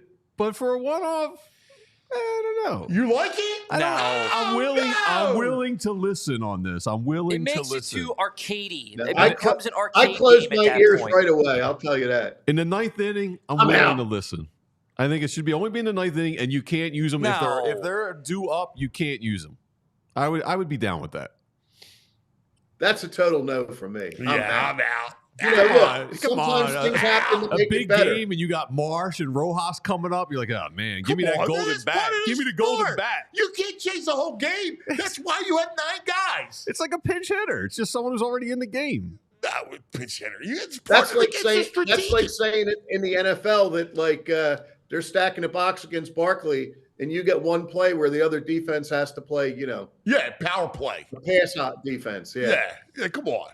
That's stupid. I'm okay. They junk it up. That Manfred is the worst. Take him away from the game. I like it even more now. Golden bat. Golden bat. Golden bat. Golden at Come on, bat. bike chain. It's horrible. Yeah. Hey, some things work. The pitch clock was a plus. Pitch clock, great move. Yeah. The guy on second base, I hate it. Horrible. But, okay. Golden bat, forget about it. Yeah. The golden at bat, no good. All right. Last one. Birds. All Defense. right, Eagles defense. Nobody likes anything better than defense in Philly. We haven't anything, and our headline here is "In Vic we trust." Whew. And it's Look just amazing watching this stuff because it's been an incredible transformation. I mean, we are less than 12 months from having Matt Patricia step in and run this defense. He took an absolute broken down jalopy, and it's really on the verge here of running like a fine-tuned sports car. And the thing about it is, Kevin and you talked about it the other day, is, I believe in no matter what you do in life, whether it's in sports, in journalism, in medicine, everything comes down to having a feel for the game. And this guy just has an incredible feel for the game. And you always got to go in. I was with an old teammate of mine, Joe Hand, the other day, and he was telling his kids about what's the game plan or what's What do you mean? Well, you have to have a game plan. And Vic always has a game plan, but that's not what makes Vic great. No. What makes Vic great is he has a game plan, and the Ravens have a little success, and then on his feet, he changes a tweak, and he corrects it. Listen, and I would have been wrong, but I would have banged Sirianni at the end of last year. And the reason I would have is because that total collapse essentially came down to one thing. Forget about the defense. It was irreparable. It really came down to, and it started with Martindale with the Giants blitzing Jalen, and the Eagles had no answers. Right. That was fine for one game, but it kept happening, and they never adjusted. The beauty of Fangio is that he adjusts on the spot. And the other thing I'll say about the Ravens, too, and I think the Ravens are really good, is some of the stuff they got on the defense was absolutely perfect throws by Lamar. He threw that one ball into the end zone where Mark Andrews went and high-pointed it. If he threw that anywhere else, the Eagles either intercept it or knock it down. They're all in the right spot. And, that was terrific. One of the things I love best about like I told you, the Cooper DeJean interview was you're in the moment and you're not necessarily looking at him, but he was smiling through the whole thing. You were just asking questions that he really enjoyed, and he had a big smile on his face. But this Eagles defense, and, I guess we've seen things come and go, whatever. I hope it's not a nickel rocket, but it seems like he's getting it. It seems like he's going nowhere. And it's incredible how young they are and that they're under control. This thing could be, the Phillies could absolutely love it. And I went way back when you and I were talking about the hit. I said, oh, boy, Wes Hopkins was proud of that hit. Yes. You talk about some of those guys that used to lay hats back in the day. My God. I mean, and Philadelphia loves to your that. point, Loves it. And to your point, Carter, young. Cooper, Quignon, young. N'Kobe Dean, young. Jalen Hunt looks like a player, right? Like the core guys. Isn't that something? I mean, Nolan Smith, like you guys are young. Davis played well. Jordan Davis played well Sunday. He did play well. And he's getting after it. And I think one thing you're going to see in the ensuing weeks is I think enough has been said about Carter getting held. I think you're going to start seeing some flags. Yes. I saw somewhere that the Eagles' opponent has been the least penalized team in the league. Not individually. Wow. But if you add up every team and their opponents and how many flags were thrown against the opponents, fascinating. The Eagles come in 32nd. Wow. And I think you're going to see people realizing that with the, I like some of the stuff on Jalen Carter, it looked like the Three Stooges the way they were holding the guy, We got Baldy coming up. I'm going to ask Baldy about that because he's looking at all that raw footage of him getting held all the time. I got to say, he'll be all over that. Have you guys seen Nothing But Trouble? Dan Aykroyd, Chevy Chase. That picture that Andrew had of Vic Fangio, Vic looks like Judge, what's his name, Alvin. Oh my God! As soon as I saw that picture, he's just let's that Judge in. That looks like Vic after a long night at the Palladium, I guess. That's after Larry plies him with a bunch of pictures. Oh, that's fantastic. Long night at the Palladium. That's awesome. Vic has a familiar look. Yeah. Like, I know that look. Yeah. Like, he's got that, he looks like my buddy Tooch's father, God rest his soul. Like, I've seen that guy, like, all over South Philly growing up. No doubt. And you made a good point about Hunt. You think that raw product would be able to compete if it wasn't Vic with him at practice every day. If it was Cy and Patricia getting him ready, that kid wouldn't be ready till year 3. Yeah, I'm with you. My brother, we love you. Great stuff as always. Okay, thanks, guys. Look forward to it next week. The great little college football talk. That's it, buddy. Take care. The great Pat McLoone. Casper's like, we love you, Pop Pop. He's the best. Yeah. The best. All right. We got Baldy coming up. Can't wait. As always, Meat Locker. Let me tell you about, of course, Parks. Right? Let's talk about Parks Casino, and let's talk about some of the great stuff happening at Parks Casino. Listen, I told you about double the spread. It's really interesting how they do it. So every Friday, they pick a game, and they'll pick the dog, and they'll double it, and you'll right at noon. So if you go on the Parks Sportsbook online casino app at noon tomorrow, you'll see the double the spread promotion, and you can bet it. Like, last week it was the Birds that got 6. The line was 3 at the time. They doubled it to 6. So they do that every week, and it's cashed almost every week. So you can check it out, all right? So tomorrow is a big day for that. And, of course, all the futures you want.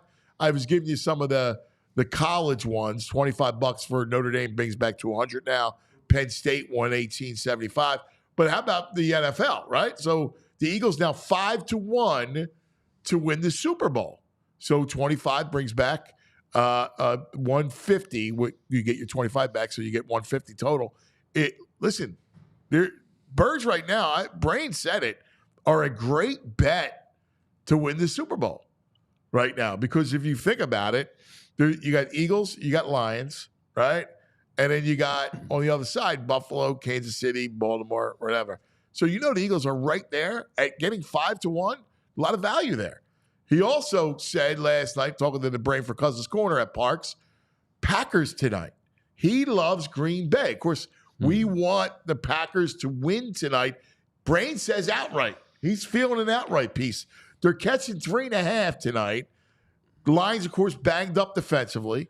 So he likes the Packers. You have any props for tonight? No, he liked Green Bay and under. Okay. He liked under. He thought the game script would go a lot of run. So that was the Brain's pick. Go, Pack, go. We'll get more on that game with Baldy coming up. But check out the Park Sportsbook online casino app. All that stuff we talk about, it's right there. All the props, you name it. He always has the NBA props and the college. You got college basketball, the whole thing. And you can also play all your casino games right there. Make your downtime fun time. New customers get up to $1,000 casino bonus back if you're down the first 24 hours. BetParks.com has all the details. You got to be in PA, New Jersey, Ohio, Maryland, Michigan. If you have a gambling problem, please call 1-800-GAMBLER. All right, man. If you're looking to get some new flooring in your house and you like saving money, like $350, give a shout out to our friends over at Empire Today. With Empire Today, you get shop at home convenience, the right products for your needs, and quick and professional installation, and a price match guarantee, so you don't have to worry about paying too much. They will match pretty much any guarantee you can get. So Empire Today is the best place to get new flooring. So, of course, there are copycats out there, but they can't beat Empire Today. They can't beat them on quality. They can't beat them on service. They can't beat them on speed. They might advertise low-quality products that Empire just simply won't carry. Empire Today won't promise you the lowest prices because anyone who does that is putting flooring in your home that they would not put in their own home. So this is cool. They have a virtual floor designer. It's a great way to see how the new floors look in your house. You take a picture. You snap a picture of your room, you send it to them, and they'll show you what the new floor looks like in your house. So schedule a free in-home estimate today. All listeners can receive a $350 discount when they use the promo code PHLY.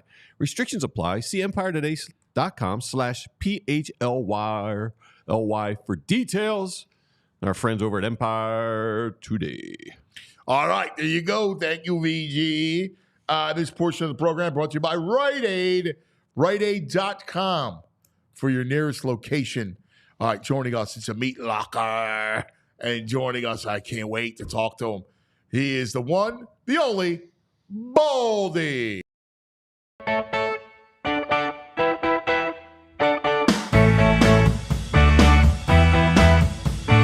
Baldy. Oh, let's talk some football. Baldy. Oh, he likes meats and football. Oh, Baldy. There he is. What's happening, my brother? We got you on mute. Take yourself off mute. We don't. There he is. We hear you now. All right, cuz. Yeah. All right. Good to be with you. Good seeing you, brother. Yeah. I see the Villanova sweatshirt. That time of the year, a little college basketball. Good. Yeah, it just was laying there in the closet, like I had tickets last night to the Sixers. I didn't go. What did I miss, cuz? You missed nothing. You didn't. Nothing? You missed nothing. Listen, McCain played well. That was nice. Maxey, but they lost, and they're not equipped. You missed Orlando. Orlando's interesting. With my buddy who trains Lane Johnson trains a guy for the Magic. So he called me like around 6:30 saying he had like great seats. And I had one other thing I had to do yesterday. And I'm like, do I want to hustle out of here to go down and watch some bad basketball, sitting with my friend, okay, courtside, whatever, against Orlando? I'm like, maybe if Boston was here or the Knicks, I would go. Yeah. But I don't know. I said no. Like there was a time, cuz I wouldn't have turned that down for anything. No. And I turned it down. I was like, I was a little pissed at myself. I'm like, I love basketball. I want to go. And I was like, there's nothing that's going to be interesting about this game. No. Orlando's without Banchero, who's awesome, right? He's hurt. Okay. And he's the kid from Duke who's ridiculous. Yeah. And there's no Paul George and no Embiid. And in fact, on the secondary market, you could have gotten a ticket to the Sixers, not courtside, but you could have gotten tickets to the Sixers game for $2. Stop it. Yeah. Stop. Fees. Stop it. $2. On game time at fees included, you get in the building for $9. Oh my God! I never thought it could get that bad. For less than the cost of his team. Yeah. I know. The beer costs more than a ticket. I got it. You pay 4 times for parking. Yeah, exactly. All right. There's so much to talk about. I am so excited. So first, let's go tonight because it's a huge game now for the Eagles. Great game. Green Bay, the Lions, the 1 seed is in play. So this is a fascinating time. The Lions have Green Bay tonight, Buffalo next week at home, and then they go at Chicago, and then they go at San Francisco before coming home against the Vikings. So tough road. How do you see tonight? And where are the Lions at health-wise?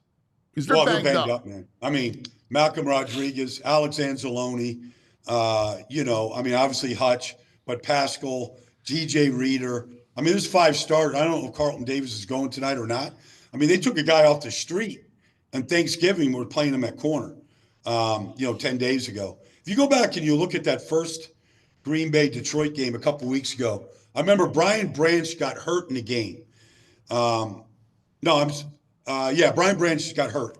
And so Kirby Joseph, who's normally the free safety for Detroit, he came down and played the strong safety, and he intercepted a Jordan Love pass and ran it back for a touchdown. And it was the difference in the game. And, Jordan Love hasn't thrown an interception the last 2 weeks. Against San Francisco, he wasn't great, but he was great last week on Thanksgiving. He was great. I kind of like what Green Bay has the ability to do. This is a Josh Jacobs game. Like, Josh Jacobs has a chance to run. I don't think Detroit's defense right now is where it needs to be with the injuries they've had, especially at linebacker and up front with DJ Reader. So I think it has a chance to be in a shootout. Detroit's offense is unbelievable. Tonight, honestly, it's going to be the showcase for Ben Johnson. Like, you're going to see this game on Amazon Prime, whatever. You'll see more shots of Ben Johnson than probably any player. Like, it's going to, because all these teams, Jets, Chicago, New Orleans, all these teams need head coaches. Like, he's candidate number 1 right now. Do you think where do you think his head's at? What are you hearing? Anything about where his mind is? Well, he had the Washington job. He had the Washington job last year. Yeah. Like, it was his job. And for whatever, I don't know what happened. Josh Harris's plane was in the air. Yeah, he's in the plane, going to Washington to take the job and turned it around. Whatever, I don't know what happened. Dan Campbell, called him, I don't know. But he's still there. He's great. I mean, the stuff that he does, the innovation, like the scheme. He's got a lot of pieces to work with, but he's a talent. He sees things a little bit different than a lot of guys in this league. So you You like Detroit? You like Green Bay? I actually like Green Bay tonight to upset them right now. Boy.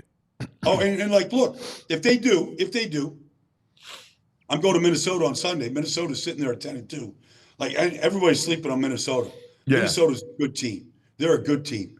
They got a lot of pieces. Like, I saw them struggle with Arizona last week, but Justin Jefferson showed up, and I don't know if there's anybody better. I mean, he's just phenomenal. But he is great. You can't sleep on that game for him. Completely. I mean, they lead the league in They got 18 interceptions. They lead the league in interceptions, takeaways. They're way up there.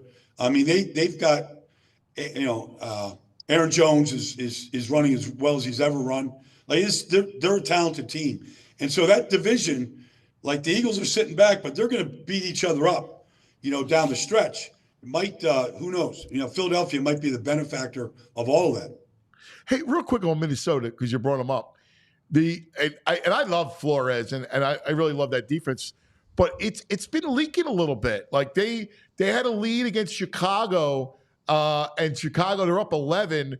They get the touchdown, the 2-point conversion. They get an onside kick. They go right down the field again, kick the field goal. Last week again against Arizona, their secondary has been a little leaky. Is that injury? Like, what are you seeing? Well, Stephon Gilmore went out in the last play of the first half with a hamstring. And so they put Fabian Moreau in there, and, Marvin Harrison, they went after him and scored a touchdown. They should have gone after him more.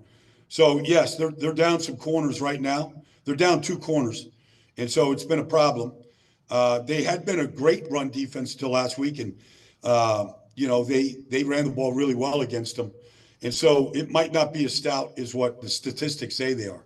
Yeah, it's just interesting. All right, let me ask you this, because there was a story in The Athletic that talked about Saquon and the volume, right? And they went into history as to all the backs. So they go through the top 12 rushing seasons from the running backs and what they did in the playoffs, and their record is 3-9. Now, the only guy that won the Super Bowl was Terrell Davis in '98. That was a guy who had a top 12 rushing season. And then you remember '98, he had that historic year. It was the end of Elway. I covered the championship game against the Jets. He ran for like 208, something like that. He was magical that year. But that seems to be the anomaly. What is there anything that you make of that when it comes to these backs with epic rushing seasons? Well, you just have to look at Christian McCaffrey last year. He's had 2 seasons in his career where he had 400 touches. One in Carolina, and then he was hurt the next 2 years, 2+ years. 400 touches last year. He's done for the year. Some of it is, I think he's guilty of overtraining. But, I've been tracking that. Like, the only guy that's actually held up, not won a Super Bowl like you're talking about, but held up carrying the ball with volume year after year was LaDainian Tomlinson. He had 8 straight seasons of 400+ touches. He's the only guy. But nobody else. You can look at Sean Alexander, you can Deuce McAllister. You just go through these guys that had 400 touches. They were never the same. Now, Saquon's like at almost 300 right now. So it's a concern, but what are you going to do? Like, there he is finishing Baltimore off last week. You're going to take him out of he's got 4 fourth quarter touchdown runs of 25 yards or more. Like, he's wearing teams down and then finishing them off like he did against the Rams and Ravens. So when are you going to take him out, and when are you going to rest him? And you're going to put Shipley in there? You're going to put Gainwell in there with the game into balance?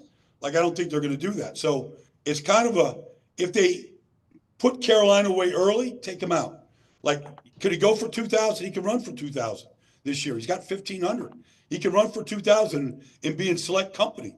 You could pretty much give him a seat to the Hall of Fame one day.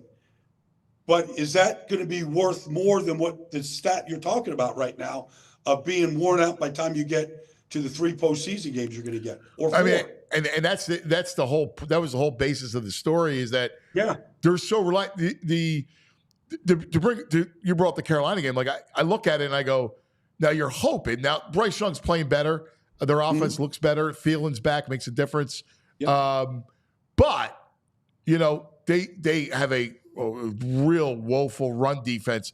The Eagles should be able to get a little margin.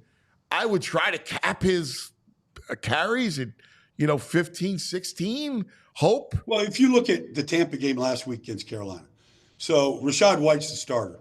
Yeah, and Bucky they Irving. Baker threw 2 first-half interceptions. They were struggling. I mean, they went with Bucky Irving in the second half. I love Bucky Irving. Yeah. Okay, I like him too. But I mean, he shredded him. Okay, and I mean, he had 14 carries for 120 in the second half. So that's what you're up against. Their best defensive player, Derek Brown, got hurt first game of the season. Like, they're undermanned. So the Eagles have all year gone off to slow starts. Like, you would hope that you can eliminate that this week and jump on top of them and maybe give Saquon a rest. They got Washington next week in Washington, or I guess the week after. I'm not sure which one. Yeah, it is. Steelers. The Steelers. Steelers in Washington. Yeah. So, you want them. Steelers will give you every bit of a challenge, and that's going to be fun. But I wouldn't overlook Carolina, but I'd see like putting these some of these evil spirits away about these slow starts and jump on top of this team the way they should, and maybe give them a little bit of a rest. Yeah, I feel that. Something else is interesting in this story. They talk about the Eagles have more rushing yards than passing yards. Yeah. The last team to do, who the last team was to win a Super Bowl with more rushing yards than passing yards? I don't know. The Steelers in 78. The Steelers in 75. 75. Baldy. All right. All right. I figured it was one of the Steeler teams. Yeah, I mean, Bradshaw didn't have to do a whole lot of lifting. But it doesn't surprise me that that's the Steelers, but I guess it surprises me that we have to go back 50 years to find a team to do it. Does that mean anything to you? I mean, this is the formula. I mean, we saw what happened when they tried to throw it against Tampa before the bye week, and it was a disaster. And everything, since that bye week, everything's changed. I told you, this week that, right now in this win streak, Jalen's averaging 21 passes a game. For the season, he's averaging 25 passes a game, 25 passes a game. Like, that's how they played football back in the 70s, And so, but does it concern me? Only if you play, let's say you're playing Detroit, and Detroit's offense is clicking, and they're going up and they're putting up 21 in the first half. Like, are you going to just stay the course, or are you going to throw it, to keep up in a track meet? If it would get like that. Now, the defense played great, obviously, and so you hope that doesn't happen. But if you get a hot team in a passing game that can protect the way Detroit can protect, that can go airborne on you and put an aerial circus on you, can you play that style of football? You want to be able to play every style, cuz no matter what it takes.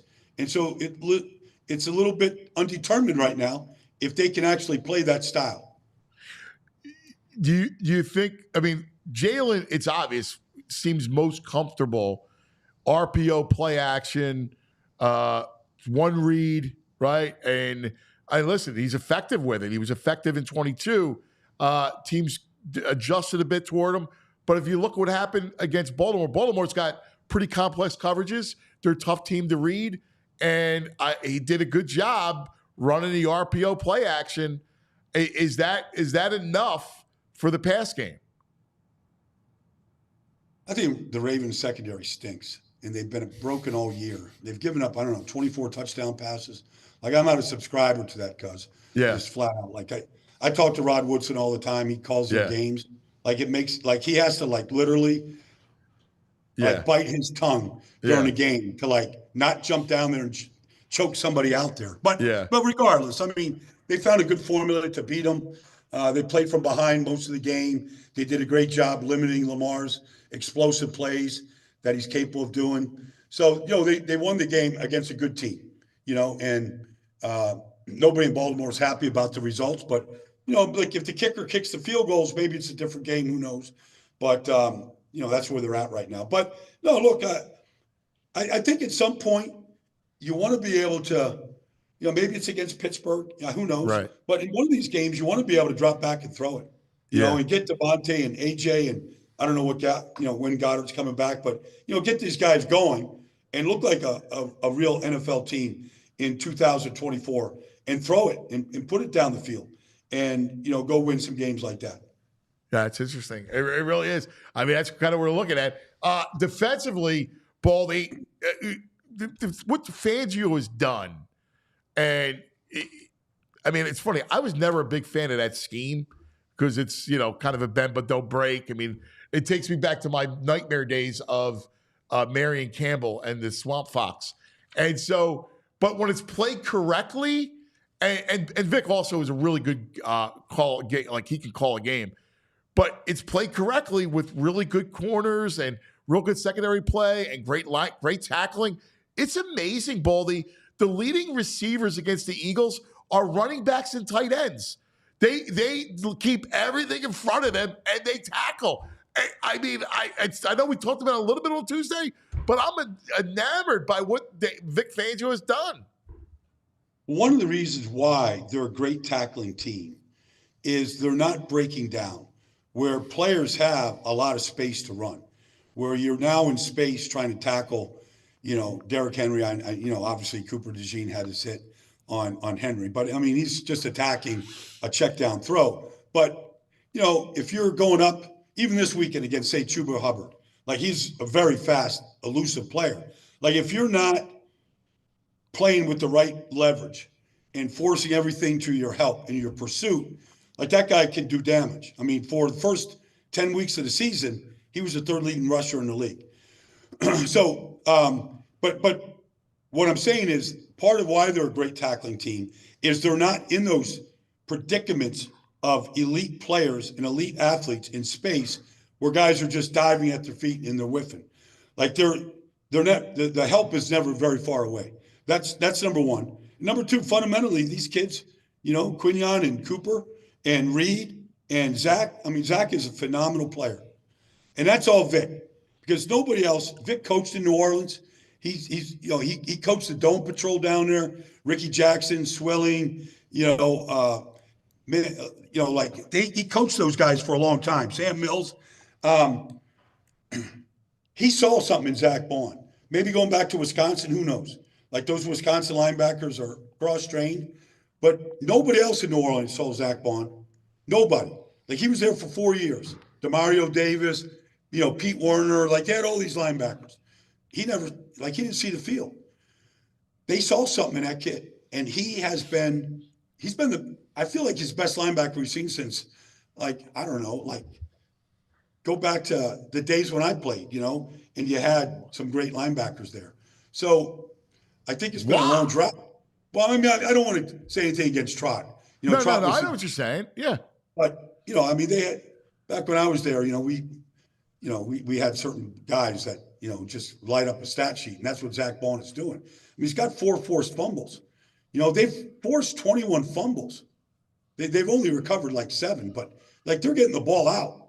They're just not getting on it. But that's something that if we had a three-way right now and we had Vic on here in 2 different places now, in San Francisco when they went to a Super Bowl with Harbaugh, and then in Chicago when the Eagles beat Chicago in that double doink game, in 2 different places now, he's led the league in takeaways. So that's the only thing right now. The interceptions are okay, but fumble recoveries are something that I think probably grinds at him right now. They're getting the ball out, they're not getting on it. Yeah. So that's something in these last 5 games that I think you might see. You might see the takeaways start to really come up, because I think that eats at him right now. Oh, that's wild. Hey, Carter, right? Your breakdowns are amazing.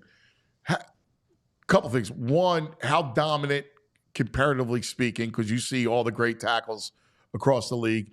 And 2, how often is he getting held? Well, it's if you just take a snapshot of guys with their, that have them in a chokehold, they're not calling them. TJ Watt's not getting that call. Max Crosby's not getting that call. Nobody's getting that call. I talked to TJ about it. The only way you get that call is if you go to the ground and you look like you're getting tackled to the ground. Because honestly, the guys are too big. Daniel Fa'alele is 390 pounds. Carter's 330. Like, it's just sumo wrestling in there right now. So he's not going to get that call. Like, they can clamor for it, but they're not throwing the flag. And in the playoffs, they're definitely not throwing the flag. You might get it now, but Kansas City has been in how many Super Bowls? Like, they haven't gotten a holding call yet. Not one.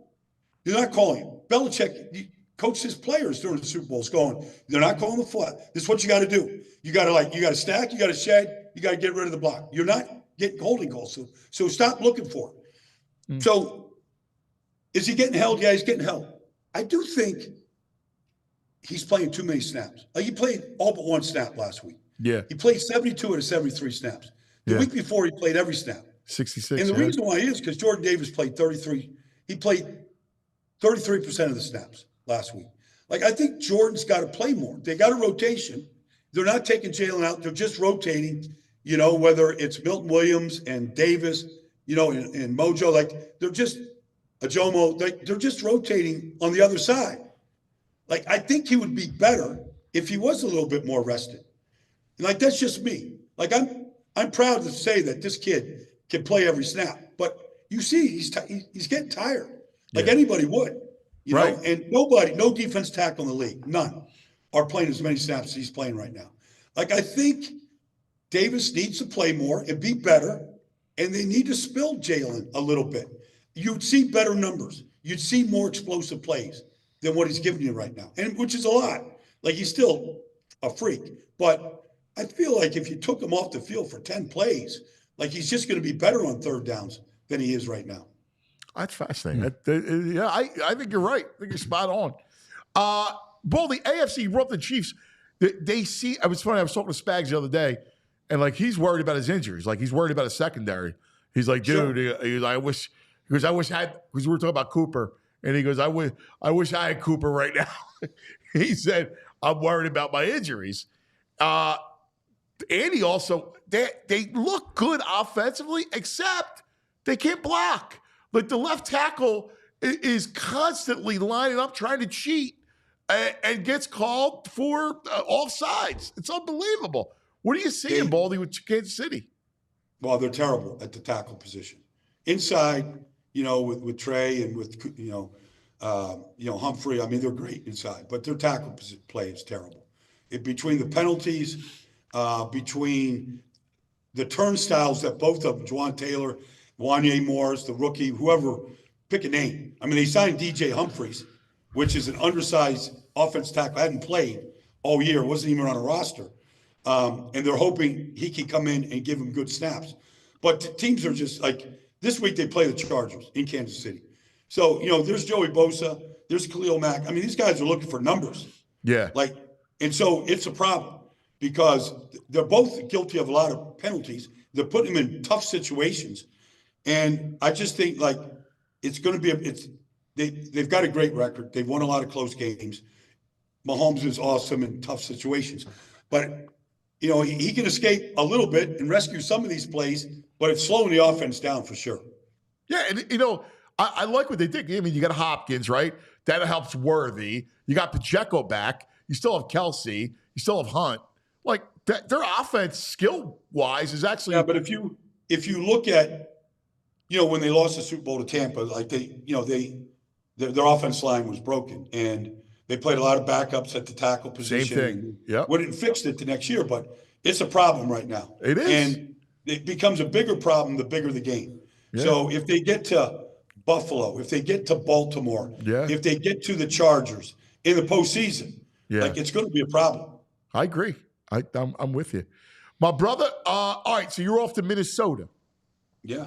It's 5 degrees there in Minnesota. 5 degrees. It's Kirk Cousins' homecoming, and he's playing awful. Like, he lost the game to the Chargers last week. He was terrible. And I'm obviously a big Michael Penix fan. And I just don't know. Like, Baldy. Michael Penix. My guy, our guy. But I just don't see Kirk Cousins leading them to the playoffs. Now, Tampa's not great either. Like, they found a way to beat Carolina last week. They shouldn't have won. Yeah. I mean, Carolina, I don't know how they lost that game, but they lost. But, the Tampa's not great either. and Baker didn't play great last week. But Atlanta's they're gonna lose this division if they stay with Kirk Cousins. And I don't know how much longer they can stay because the arm isn't very good. The ball's dying on him. It's not going where he wants to go. He threw a lazy out route to Darnell Mooney last week. It was pick 6 by a rookie. Tarheeb still, it doesn't look good. Wow. And so I don't know how much longer hang on one second, Baldy, real quick. I need to thank our people watching on Roku and Samsung and the X1 Xfinity app. So thank you guys. We're continuing on YouTube as always. I'm shocked that he just has lost it. Baldy, and it's one of the reasons why we were surprised that they spent all that money on him at 35 coming off that injury. Come off the injury, but the injury, it seems fine with Achilles. His arm doesn't look good to me. I'm watching him bounce balls off the turf last week. He threw an interception to Marcus May in the end zone. Marcus May got picked up on a bus stop on Wednesday. He's intercepting Kirk Cousins in the end zone on Sunday, and he doesn't even know what he's doing there. And I don't know where the ball was supposed to go. It's impossible to tell where he was throwing the ball, but he didn't go where he wanted to go. But I'm seeing him, the pick 6 to Darnell Mooney was this is something that third-string quarterbacks do in this business.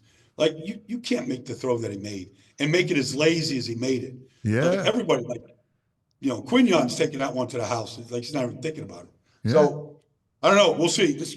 It's kind of Minnesota is sitting there with Brian Flores, and I think Harrison Smith and Cade Bynum, and, these guys are just sitting back going, let's go take one from our former teammate, and celebrate in the end zone.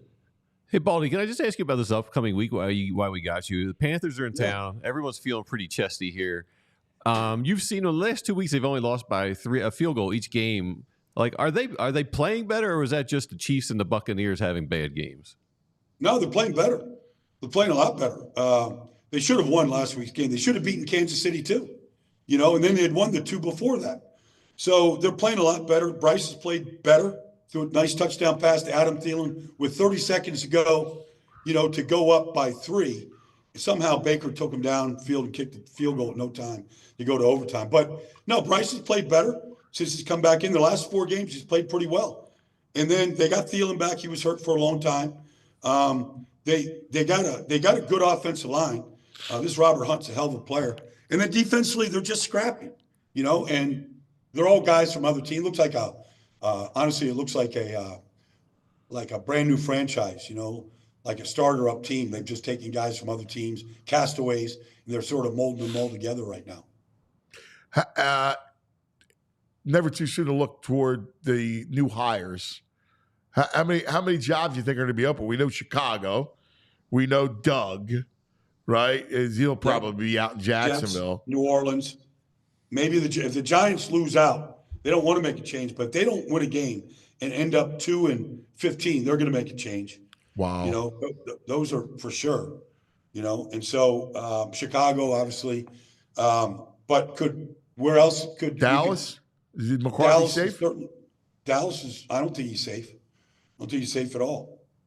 So, yeah, there's 6 right there, and there's always a surprise team in there.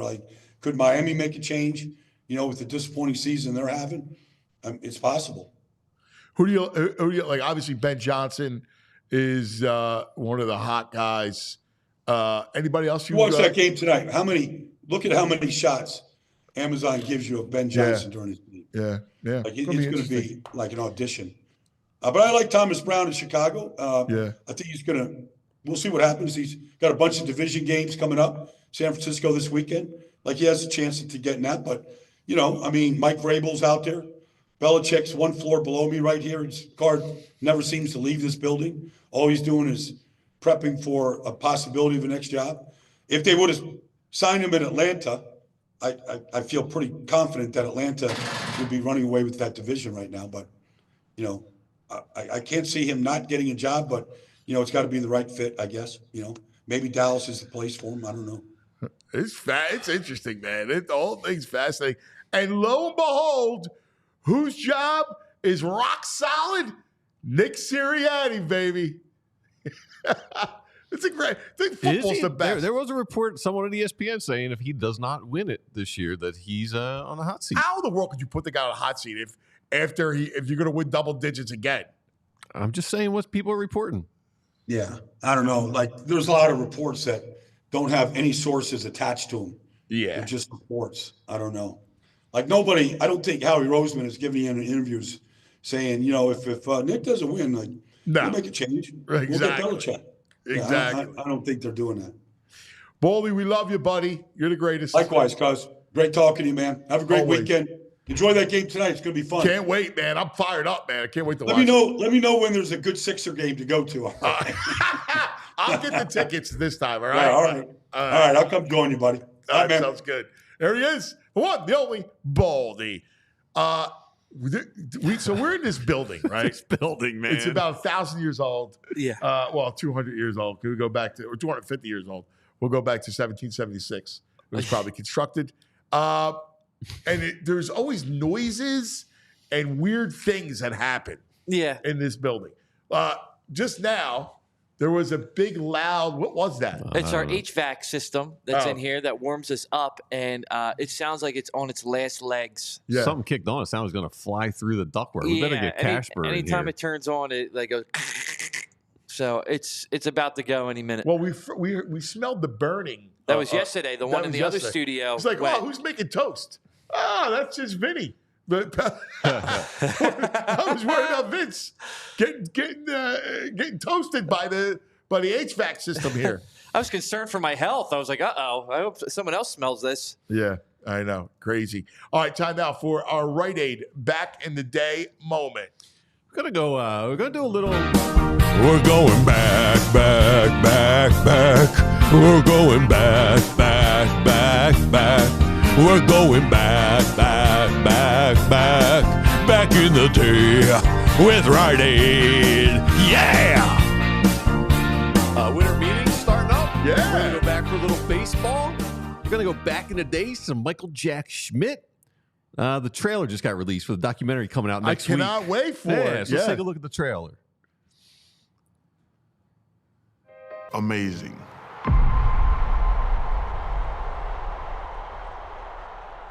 Yeah, I'm in on this. Oh, dude, what a So in on trailer. that. Well done, MLB.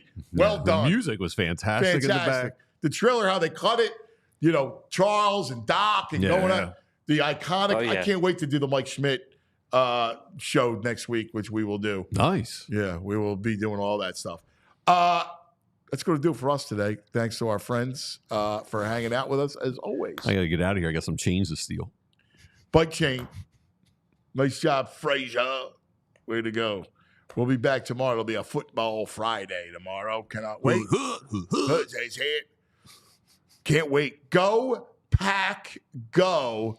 Let's root on the Packers tonight. And let's get that 1 seed. Let's get the Lions. Lions Hamers. Get them to the link. What do you think? I'll be eating a bunch of cheddar cheese tonight. Right. There you go. All right. We love you, everybody. See you in the morning. We all silly like the mayor.